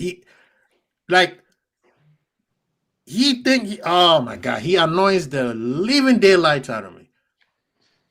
The fact that he had the gall to say, oh, if we're going to talk about racism, then we should talk about how fans. Bro, you are comparing somebody saying F off to racism? And he's always the person who starts it first, that he can't take it. And you talking about they need to investigate, and one of your coaches is spitting and throwing bottles at people. So who is the one who needs to he's a fraud. This guy is stealing money from Atletico Madrid. He's a criminal. He is the most highest paid coach on the planet. And he hasn't won anything. I mean, like I said, 2 wins, 2 league wins. What else? Has he won a what's it called? King's Cup? No. He is a criminal, fraudulent criminal. I can't even find the words. I don't want to get banned. He likes to use his emotions to cover his mistakes. He was talking a whole lot of mess when they scored the second goal. And as soon as we scored the goal, he's looking for something to distract people from what just happened. He does that all the time. He did that against Varane. And all Varane did was kicking the ball away. And it's not like he kicked the ball to him. He kicked the ball away, and he happens to be in the same area, and he rushed onto the field trying to fight Varane. Varane was like, what did I do? And yesterday, on the Wednesday match, it was funny. He was talking a whole lot of mess, and as soon as the security surrounded him, all of a sudden, he wants to jump in and fight the fence. Brother, you are a fraud. And you see, Arsenal fans want him. Please bring him to the league. Bring him to EPL, and you guys will want him out in the first 6 months. Well, this wasn't the best Atletico Madrid team I've seen in a long time. I think they were pretty poor. That guy who's got a vendetta against us, because for some reason he likes scoring against us. Other than that, they weren't great. And I reckon we handled them pretty well. It was just that lad. He just had 2 sort of times he sort of messed around with us, you know what I mean? But other than that, I don't think they were great. I don't think, like I said, at one point, I think he's been there, 12, 13 years? His first... Oh, they're a long time now. Yeah, his first 5 years, I'm like, well, I like the bravado. Big fan. I was a big fan. But eventually, I'm like, brother, the more you act out, you are not winning anymore. And every time he loses a match, he acts out so that the blame, I haven't seen nobody's talking about how bad they played. Right? Everybody's talking about his reaction after the match. I mean, after the goal. So I think he's a fraud. What do you think, Irishman? I would not absolutely never call him a fraud, especially if he was in the same room as me. I like people with personality. You need people like that. I think in the game, there's too many Tuchels, people like that out there. You need people like Ange, you need people like Simeone, you need people like Jurgen Klopp that bring that. It's still, part of it is still it's entertainment. And these people, I always had a lot of respect for Simeone to do what he did at Atletico Madrid, and then he did it, and then he kind of rebuilt it and did it again. And I think he also got to 2 Champions League finals, and correct me if I'm wrong, inevitably lost both of them to Real Madrid. So yeah, I think like that first, whatever you would call it, 6, 7, 8 years, I think it peak Simeone, where he used to have the hair slicked back as well. I thought he just looked cool. He was like, he kind of embodied him. I thought he was brilliant. I thought he was absolutely brilliant. I suppose anybody that does that long at a club, maybe it does kind of lose. And like JK said, we were speaking about the other night, some of those Atletico Madrid teams, my God, you did not want to come up against these boys. Some of it, like the first one, rock solid defenses, Diego Godin and him and all these kind of people. they were just brilliant. You know what I mean? The guys that had in midfield, you wouldn't want to go near them. Mhm. That Madrid the other night, yeah, some players out there, but that was nothing like the really peak thing. So yeah, maybe it has gone a little bit stale for him. Of course it would, you know. But no, I was like you. I Alvarez was missing as always a well, big bro. fan. Yeah, Alvarez is If injured. Yeah, I mean, they're he missing. was I was a big involved, fan. No, this is the thing, though. They're missing 3 of their best players. But still, if you look at what they do in La Liga, they're not doing that well. No, they're bad. You know? It's definitely not peak Atletico. Yeah, that's what I'm saying. good, but Because it's not that if kind he wants to win the league again, the last 3 years has been the easiest way for him to win. Any team in La Liga to win is the last 4 years, because both Madrid and Barca are not at their pump anymore. So there should be another team from somewhere needs to step up instead of Atletico alone. I get that part, but I'm sorry. After those, when Godin retired, left that club, and some of those players, like I said, first half of his career at Atletico, this guy was top 5 manager in the world. But after a while, he's been declining for a long, long time. He keeps going to a final and keep losing. People don't want to talk about that, right? He's getting paid the highest manager paid in the world, 25 million. I mean, 26 million basically. Yeah. And But you he's are got winning nothing, and so maybe they should be using that money to be buying players instead of paying him. Yeah, instead of paying him. You see what I mean? Yeah, man. They can't use That's that what I was about to excuse say. as, oh, we don't have the money to buy the players. And their wages is also very, very high. It's that they're doing, the chairman is doing bad business. Focus on the squad rather than keeping Simone happy. At least. Well, Simone's job, what is it, bro? Is to compete against the 2 big dogs, Barca and Real Madrid. So they have to give him a lot of money for him to carry on doing it. That's a hard job, you know. You've got a beautiful stadium, you know. So they must have spent a lot of money on that as well. I really like that stadium. I mean, we graced it for them. We won the Champions League there for them. Yeah. The Wanda Stadium. That's a terrible name.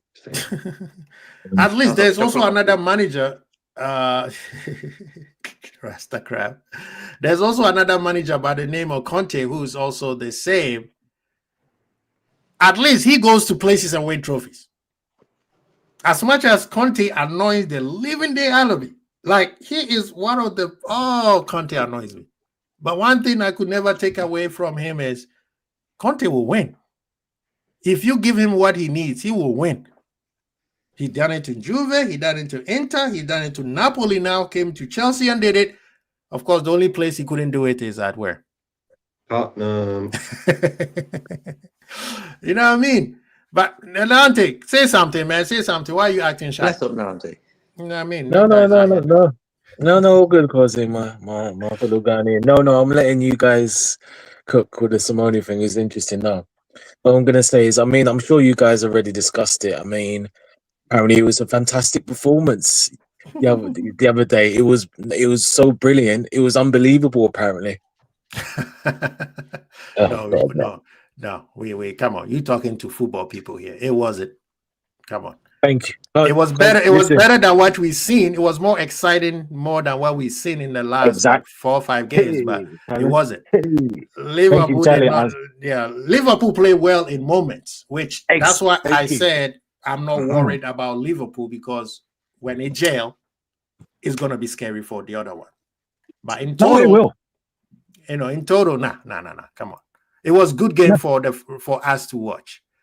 But, yeah. Big up to K-Mac. His rate is in a full effect. Big up. Annie Klopp, thank you so much. Big up to all of you guys. Annie Klopp. What a name. You know, Rasta said Diego has a punchable face. I don't. No. TD, I'm not saying Conte is not a damn good manager. He's good, but he's annoying. The difference between Conte and what's his name? Conte and Simone is Conte wins. Simone just full-time prima donna. That's the only. Yeah, he's a two. He wins once in a while. He does win, to be fair, but it's just what he's up against. Nalante, he is the highest paid manager in the world over Has Pep been for a long Guardiola. time. Has been for a long time, though. Has been for a long time. Thank you, Irishman. Has been for a while. That's They need to be investigated. He and the chairman needs to be investigated. They're paying themselves each other money. And don't tell me they don't have money because at one point. No, they have money. No, that's Atletico Madrid was known to have the best strikers. Look at the list of strikers that have left Portugal to go to Atletico Madrid. What's his name?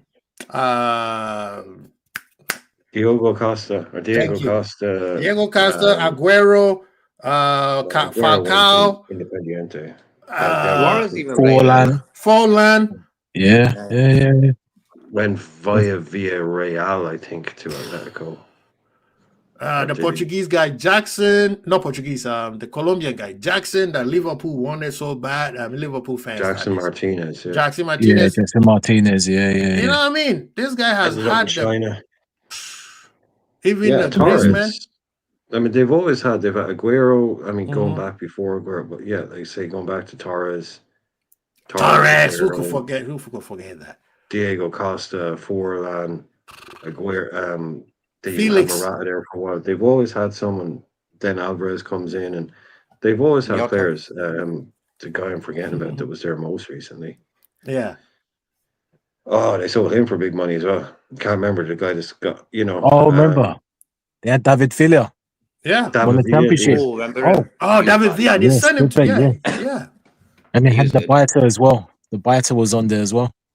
Oh, David Villa David Villa was at Valencia, went to Barcelona, and then came to Atletico, right? Atletico, yeah. Suarez. He came so close to buying him. Rafa was so close. I know. He won. Bro, don't make me cry, man. Do you know the amount of players Rafa wanted to buy and these Cowboys did not let him buy? But Quasi, can I just make one point to what TD is saying? And it's purely semantics. TD is saying it's not a derby anymore. Liverpool versus Everton versus Liverpool will always be a derby. Oh, yes. Even if Everton are in the 5th division, even if Everton were non-league, if Liverpool were non-league, Everton were in the Champions League, it would still be the Merseyside derby. Irishman, did you know this? What? Jota was at Atletico? Yeah. He never actually played for them in a senior game. I don't think he ever actually played for them, but he was there, Oh, okay. That's why they did their own that's true. During the And I believe the younger brother was Andre was also there at some point. I think I'm not sure.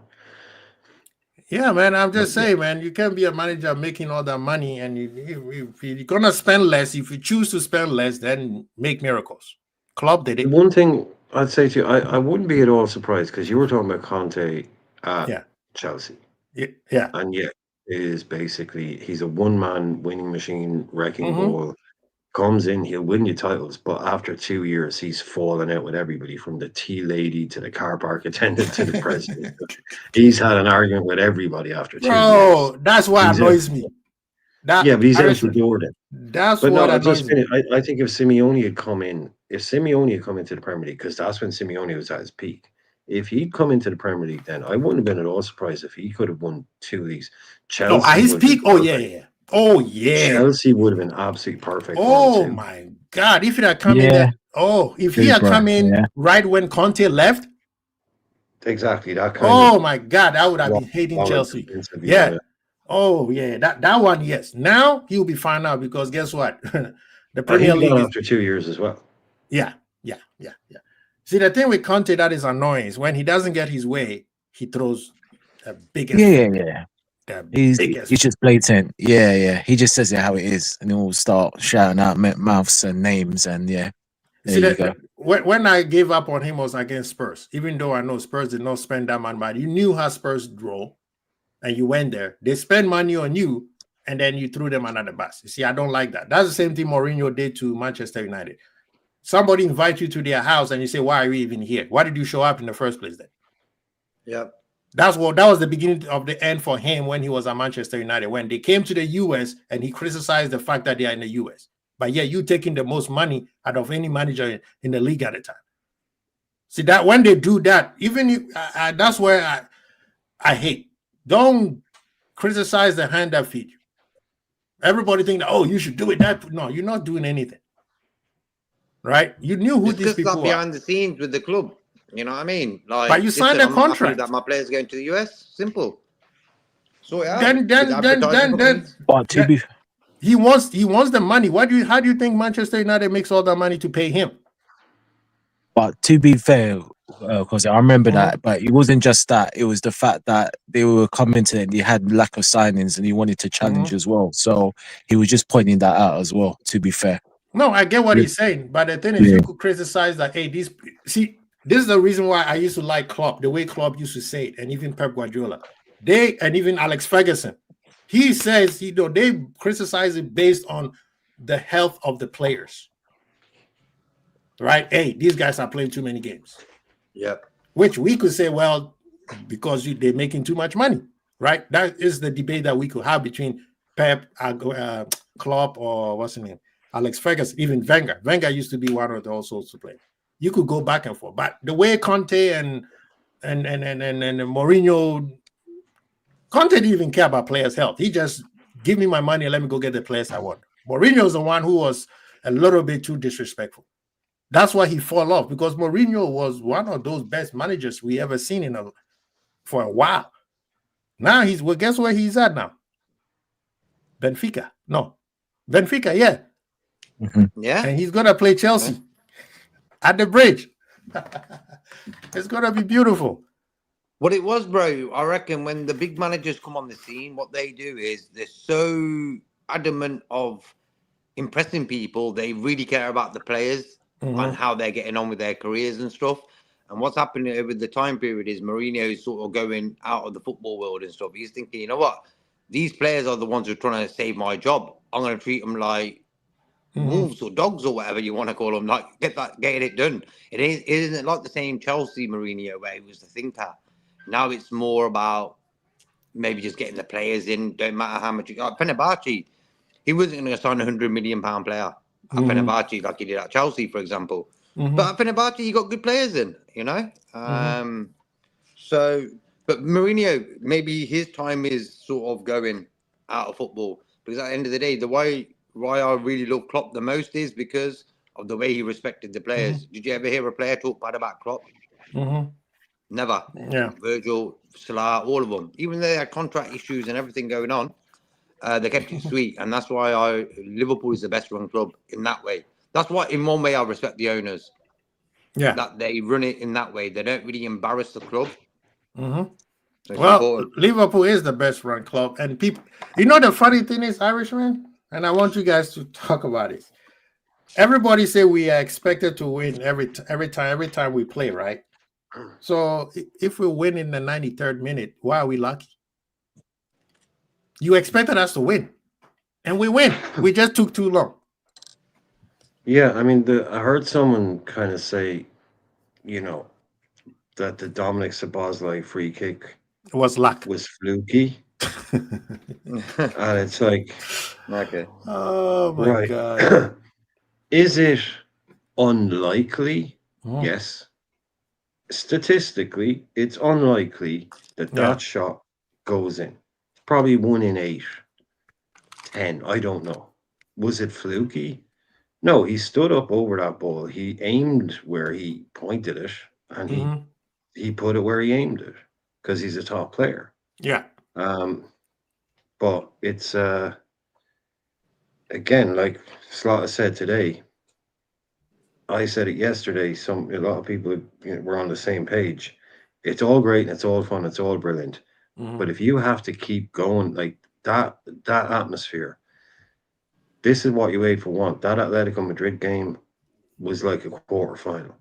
The atmosphere of that game, the intensity in that game, as it was like, that was not like back in the day. Your first game at Anfield in the Champions League would have against Anderlecht or FC Cluj or Dinamo Bucharest or and it would have been fine. That was the atmosphere of a quarterfinal game because it's the only time you're going to play Atletico. The only time they have a chance to take points off us. Mm. So the intensity was up there. And he said, you're going to run out of energy. If you have to keep going until the 89th, 88th, 90th minute to score goals, you will run out of energy. So that is not physically, it's not energy-wise sustainable to be able to do that. You know, we've now got a fully fit 21-man squad. Everyone is fit, which is remarkable at the start of this season. So you want to keep those players fit and ready. But if you get a 2-0 lead after half an hour and after 75 minutes, you're having to turn the afterburners on again to go and chase back a lead again, that's going to catch up with you. That's, you know, we just need to get whatever it is, clean sheets in a league like this with the quality that teams have isn't as easy as it used to be. Every team has a Semenyo. Every team has a Grealish.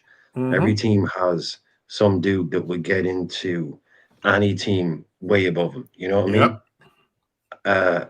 So that can happen. A ball can drop and a guy can stick one in the bottom corner because he's a quality player. But this having to chase leads back because you're throwing shit away, it's drama. It's great and all that, but it's September.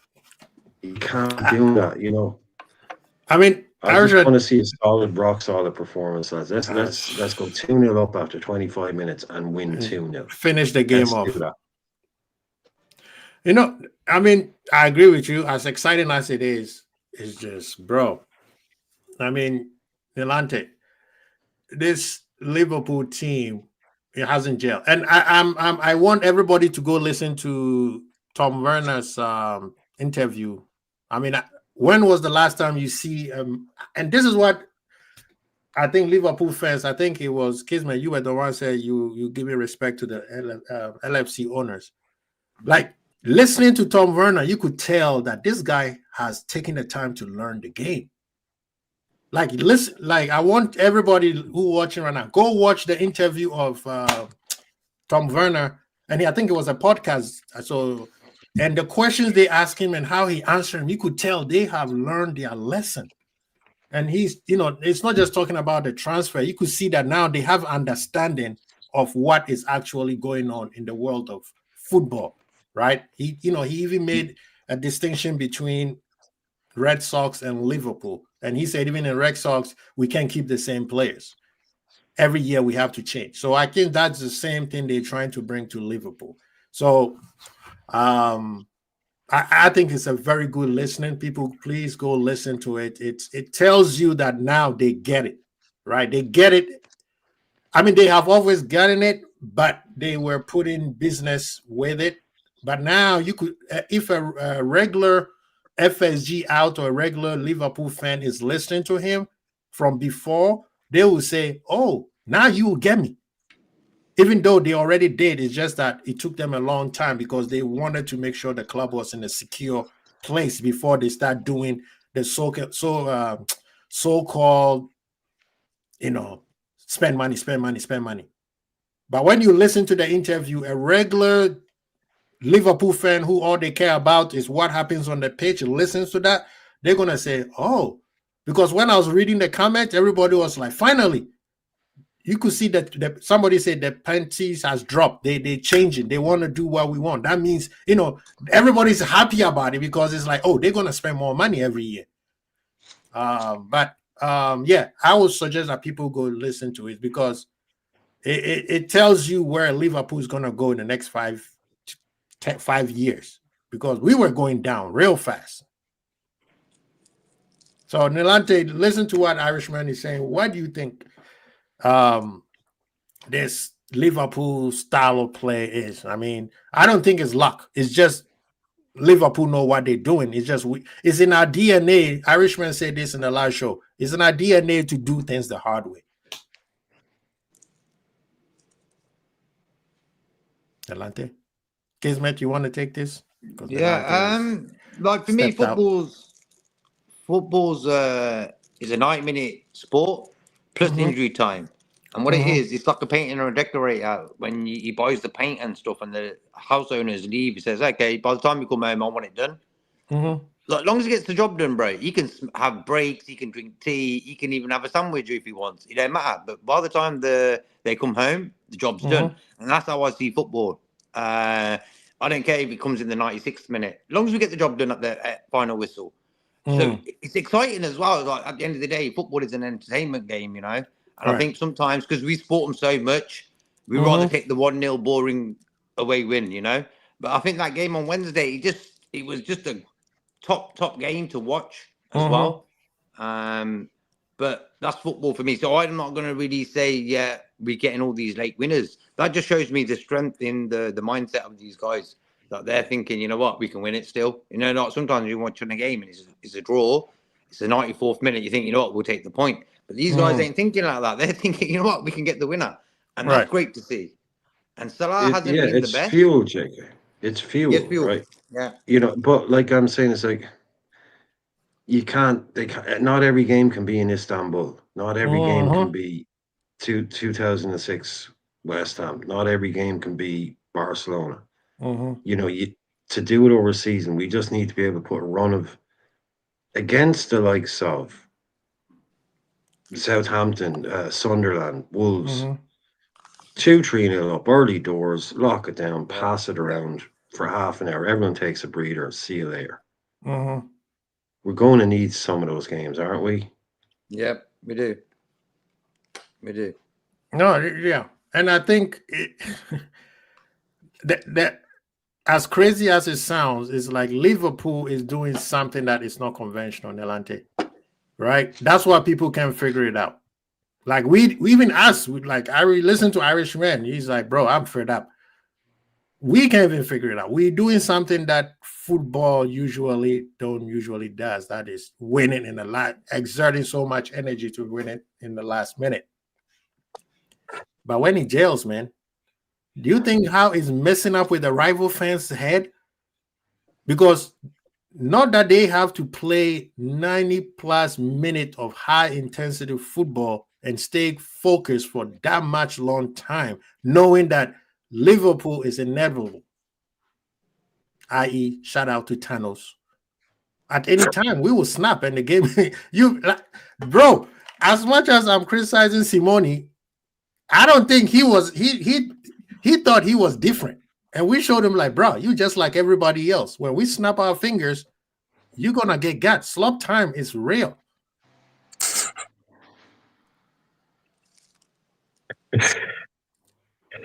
Really the most. Anfield, man. Anfield. Yeah. Been done way before we were born, all born here, and it will continue way after when we depart. That's just the magic, man. I'm glad. I'm so glad they didn't move. I'm so glad they didn't move. That's one thing.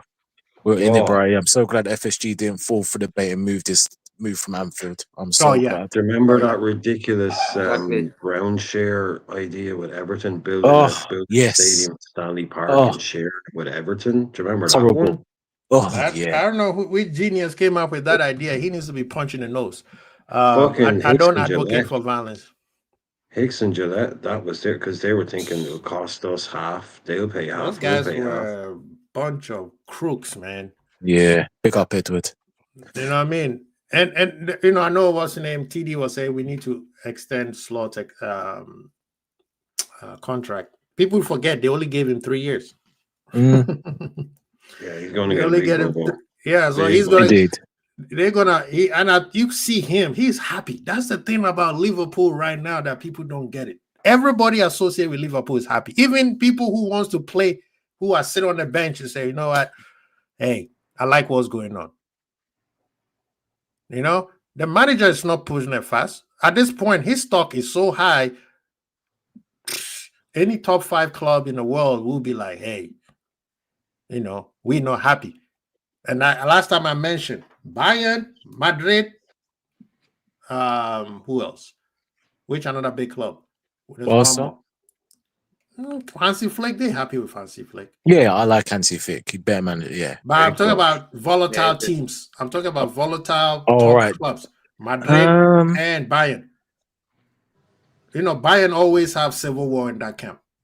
There's always civil war in that camp. A lot of ex-players involved. Ex-players and all these people, very emotional people. They never have Love for people. Mateus. They have Pep Guardiola and they still hated on him. Madrid, we know what Perez is. Because he wasn't German, but that's a fact, though, isn't it, Jake? It's because he isn't German, right? Mm-hmm. They're not happy unless they have the best coach, and that best coach is German. Yeah. They want to keep it sort of. They're proud, aren't they? And it's a snobbery in a way. Hence why not every player smashes it there. If you're not designed to play for a club like that, don't go there. But it looks like Kane, he's sort of sound there. Elise is also sound there. It's a mad mindset. I don't really like it myself. Yeah, they're very. And when Wirtz came to Liverpool, I've seen the true color. Oh man, people need to go read. Shout out to Bayern Space. He did a thread on how bad it is on Bayern right now. We think Man U is bad. See, Bayern has a lot of nice paint over the walls. They say it is bad, like exactly what you guys are saying. Those ex-players and all these people fighting amongst each other. It's like a tribal war in that place. Yeah. And that's why they couldn't recruit anymore.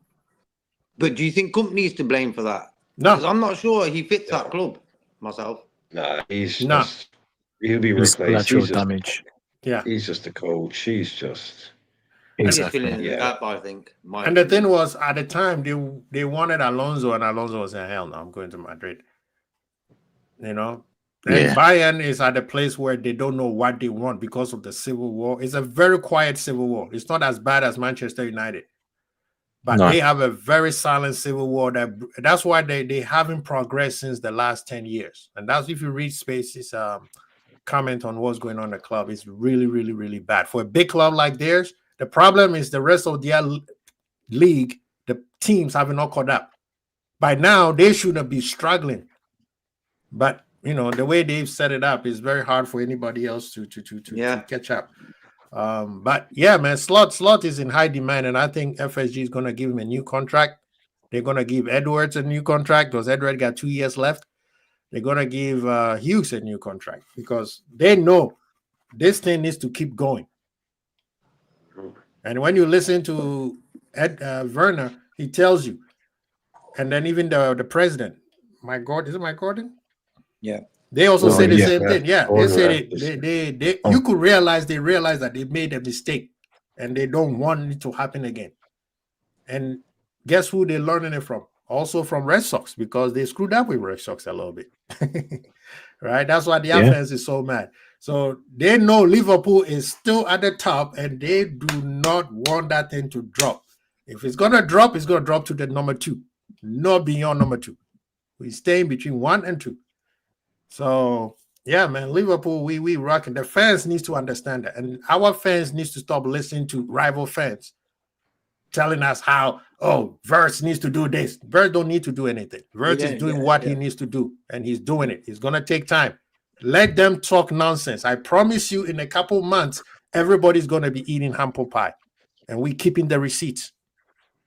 That's why I like your show, Quasi. Sorry, Quasi. That's one of the reasons I like your show. And I'm not saying it like that I don't like other shows because I do. Thank you. But you never, ever bring up clips of Saeed or clips of from some random City guy I've never heard of or clips of some random Chelsea fan because I don't care what those people are saying. I don't do that. I know a lot of people like the whole rival watch thing. It's not for me, but like, so yeah, why would you waste your time listening to what some idiotic Arsenal fan or moronic Manchester United fan or illiterate Chelsea fan thinks about your club? I just don't see it. That's one of the best things about your show. You don't go down that route of, what did Saeed say for 20 minutes? You know, who cares what Saeed? I don't care. I don't care what they think about my club. They don't care what I think about their club. So exactly, they can't even figure out how to fix their club, and they're gonna tell me. You know, they're waiting like vultures to pick something out that we're doing wrong. That's the level they're on right now. You know what I mean? Hey, it's not what they're doing right. It's what we're doing wrong after we win 5 games. Let me tell you how bad it is for the rest of the league. we fans sitting here saying that Liverpool is not gel yet. We're not playing where we need to be at. But we got a whole bunch of teams in the Premier League playing very nice football. But guess what happened when they meet Liverpool? Shackles go on. Right? Who's the only club who hasn't lost a game in the whole season? Everybody always, people want to praise City and look how they play. Look, yeah, it's nice. You know, Mike Tyson said, anybody can throw a punch. Anybody can be a boxer. You wait till you get hit. That's when we know whether you're a real one or not. Yeah. All right? Yeah, you could play beautiful football. Come play Liverpool and see what happens. That's what I'm saying. I'm hoping City plays the way they played Man United, the same way against Liverpool. And you see how fast people will be backtracking. When everybody was giving Cherky all the praise, giving Reidner all the praise, all these players all the praise against Wolves. And as soon as they lost against, who did they lose the first game? Against Spurs, everybody ran away. Oh, City is trash. City is trash. Yeah, over one game, yeah. It's just mad. You know, oh, we've got to look out for City now. And I'm thinking City aren't the City of old. They're just... Exactly. There you go. So I'm not worried about them. I'm not worried about no one. Just Liverpool. Keep fit and get on with it. And I've always... That's the rival fans now. They're really making careers out of looking at Liverpool matches. I've never seen that before, I've bro. never seen anything like it. Did Liverpool do that, Irishman? That's all they do. That's all these people do, man. I've never seen so many people watching Liverpool games. Is that all they spend their time doing is watching Liverpool games? That's what I'm seeing. Watch longs, everything, bro. Bro, I have never seen a year or time in any season. Now, have we Liverpool fans admire good teams from afar? Yes. A lot of Liverpool fans support Barcelona and Real Madrid and even City, because nobody hates City because City is not a threat as much as when they win, right? But I have never seen a season where it's not just rival fans, it's the pundits who feels like, how dare Liverpool spend all that money? Who told you to spend that money? Why didn't you come kiss the ring before you spend all that money? I'm like, brother, oh man, it's funny. And that's why I tell Liverpool fans, when you are a king, why are you listening to peasants? Simple. It makes no sense to me. Of course, everyone would be in the same position, Quasi. Yeah, you're right. And of course, we spend what we spend. We won't be spending that. I'll put my house in it. Won't be spending that again for the next 10 years or so. We've done it. And again, one thing I'll give Hughes and credit, the signings of the players. They're all, Isak's the oldest player. I mean, apart from the goalkeeper, but he's not going to play. He's just there for numbers. Yeah. But they're all 25 and younger. So you can see where this team is building to. And again, if one or two people leave, depending, and then we've got other replacements. So I do like the way they've kind of restructured the squad, because at the end of the day, well, VVD and Salah will go, and obviously those positions will be sorted out. But the recruitment is all young, 25 and younger, and you can see it is bulletproof. And I was thinking about this today, and I was speaking to someone. Look, right again, like you said, you, Brad, and JK. We all know the rival fans are doing tears, are doing watch along. Oh, mate, they're gonna draw. Oh no, don't say it, don't say it. Oh my god, why did you say it for? Why did it done it again? It is funny, but it's my entertainment. The most important thing, if we, and I hear these idiots, like I said, we've got to do quadruples, trebles, stuff like that to this season. Oh, man. Again, it's silly. But listen, as Brian says, my friend, the Irishman says, if we do back to back, I'm more than happy. Mate, we do a back-to-back. That's all we do. Mate, that's a win. That's a win. So it's just pretty simple. And the crazy thing is like, I don't want to say his name, but this guy, he doesn't know. Judge Mo. Yes, he is very useless. And I know it's Hussam. Hey, you see, we don't play it, guys. Yeah, we don't play. He's very, very useless. He doesn't even know where to begin or where to start. He starts an argument and he goes around and counter-argument his own argument. And it's hilarious. And me and Hussam, we have a peace treaty going on. But sometimes I want to tell Hussam, don't say anything. Let him speak. this brother say Liverpool fans should put pressure on Liverpool. I'm like, brother, you see what small mind clubs are the one who put pressure on themselves. Simple. Liverpool pressure is in their DNA.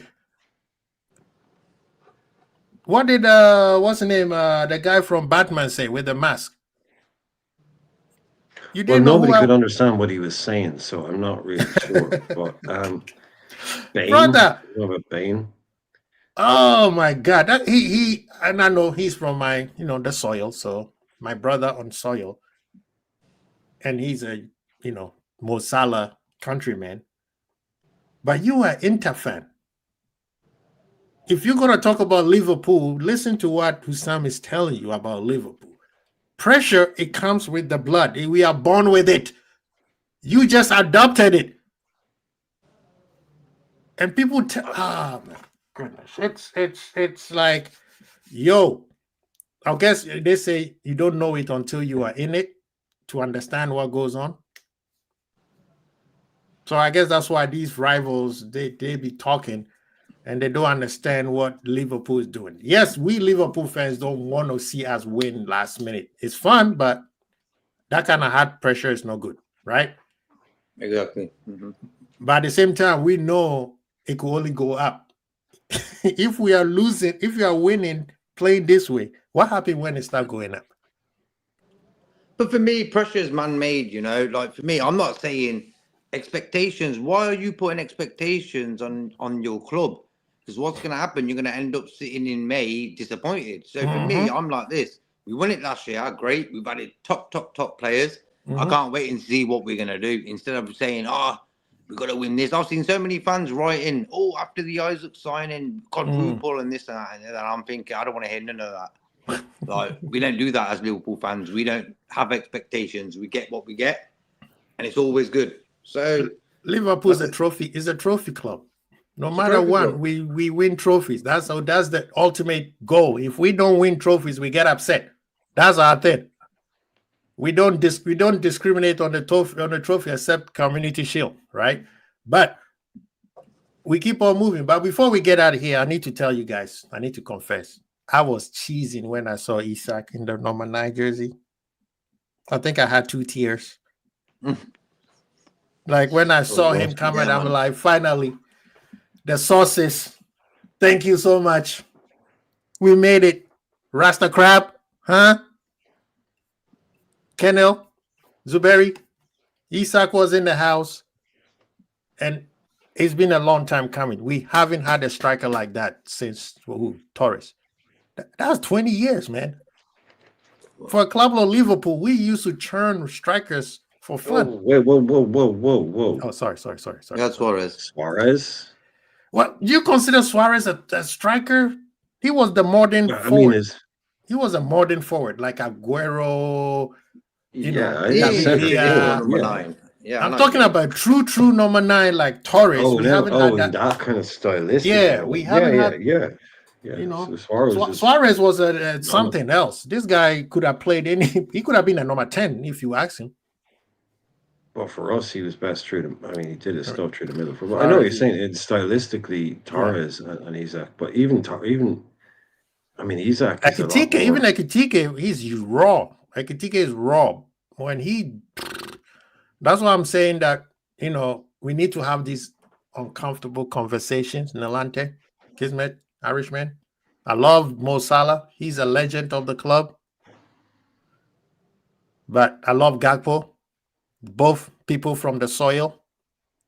But right now, I need my wingers to be focusing on my strikers, man. One touch go. Don't think goal first. That's where I am right now. That's where I am right now. That's the wingers, Quasi, because when you look at our wingers, Salah is left-footed playing on the right, and the other lads the other way around. And they're not going to get no crosses in, and hence why Diaz last season, what he did against Southampton, he got the ball, beat his guy, square ball to Darwin, bang. Bang. I was so happy with that goal because I was thinking that is what I want my winger who's playing on, not even an out-and-out winger, just a guy who plays on that side. Get the ball, cut in, square ball, goal. And I can't wait for that. And that's what they've got to concentrate now because we've got 2 number 9s who want to be fed.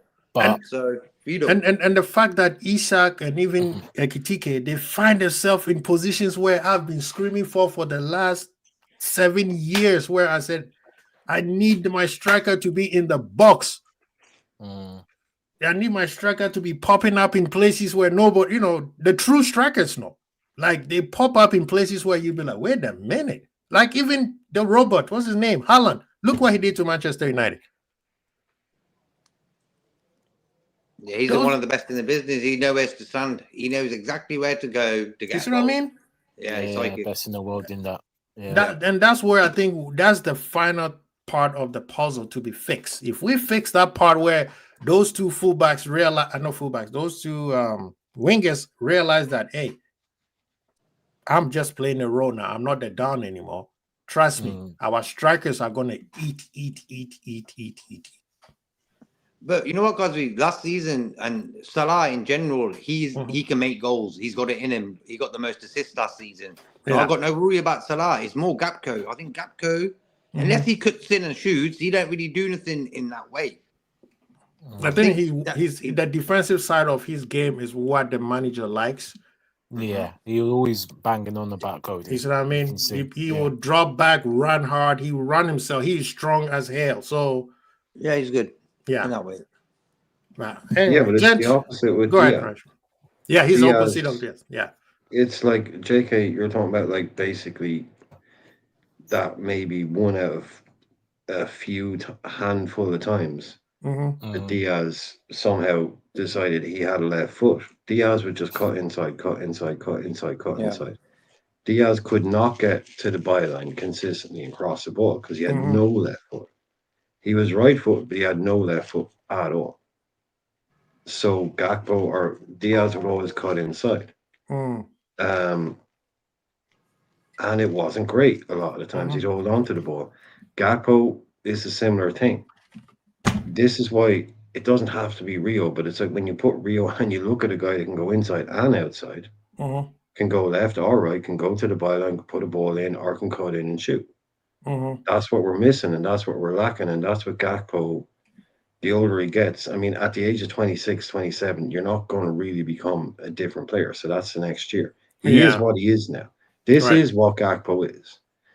He may become more efficient and better at what he does, but this is kind of what he does now. He's not going to morph into a different guy. So I can see him being one of the next players to kind of move on out of the team and be, you have someone like JK said, like you were saying, you need to be, what we've been crying out for years is someone in the middle that can get goals, right? We tried it with Darwin, we tried it with Diaz, we tried it with different people. Now we're bringing in Isak, top player, top money, top goals, hopefully. So you need, it doesn't become the Mo Salah show. Half our goals last season contributed to by Mo Salah. You know, we need to spread it out now. And so, yeah, I see Gakpo as a good player, but he still is just Aaron Robin, cut inside and shoot, cut inside and shoot, cut inside and shoot. But Robin was better at it. That's what Robin got a career. Gakpo's good enough that he'll have a career at good clubs. But does he have a future in this team? I'm not entirely sure. But could we win a league title with Gakpo in it this year? Yes. Yeah. Anyway, Jed, thank you so much for coming in, man. I appreciate you guys. What's it, Footy Couch? Hey, Quincy, you wouldn't want to set up your team to have a single point of failure. No, I mean, failure is not bad if you learn from it. Have I said anything else tonight from there? Because that's how you learn not to do the same thing twice. If it's good, you keep it up until something goes wrong, then you fix it. But I get what you're saying. Big up yourself for coming in. People, hit the like button, subscribe. Don't forget, Outfield Irishman. Are you going on after this, Irishman? Go to the shop, buy some food, buy some bits and pieces. So yeah, 6 o'clock maybe. Yes, sir. People, please go to Irishman's channel and support, subscribe. We'll be back tomorrow. I think after the match, we do a call-in. I mean, we might do a head-along like everybody do us because I think Man U and Chelsea will be playing at the time. But yeah, we will talk about the game afterwards. We do a call in, and everybody's invited to come in and have their say. And hopefully, we won't be lucky. We will finish them off early so that we can go to bed, because it's going to be early on my side, man. 4:30 in the morning. Gosh, that's ridiculous. I don't know why people do that. The EPL needs to hurry up and have their own platform so they can have the games in a very respectful time, instead of always have to deal with the TV channels and all that nonsense. But yeah, big up to all of you guys, man. Thank you. Have a great weekend. Enjoy yourself. And enjoy the game tomorrow. It's a derby weekend, man. Let's go. And by the way, Arsenal and City both gonna draw points, or one of them gonna draw points. It's a beautiful weekend, people. So let's enjoy it. Big up to all of you guys. Peace.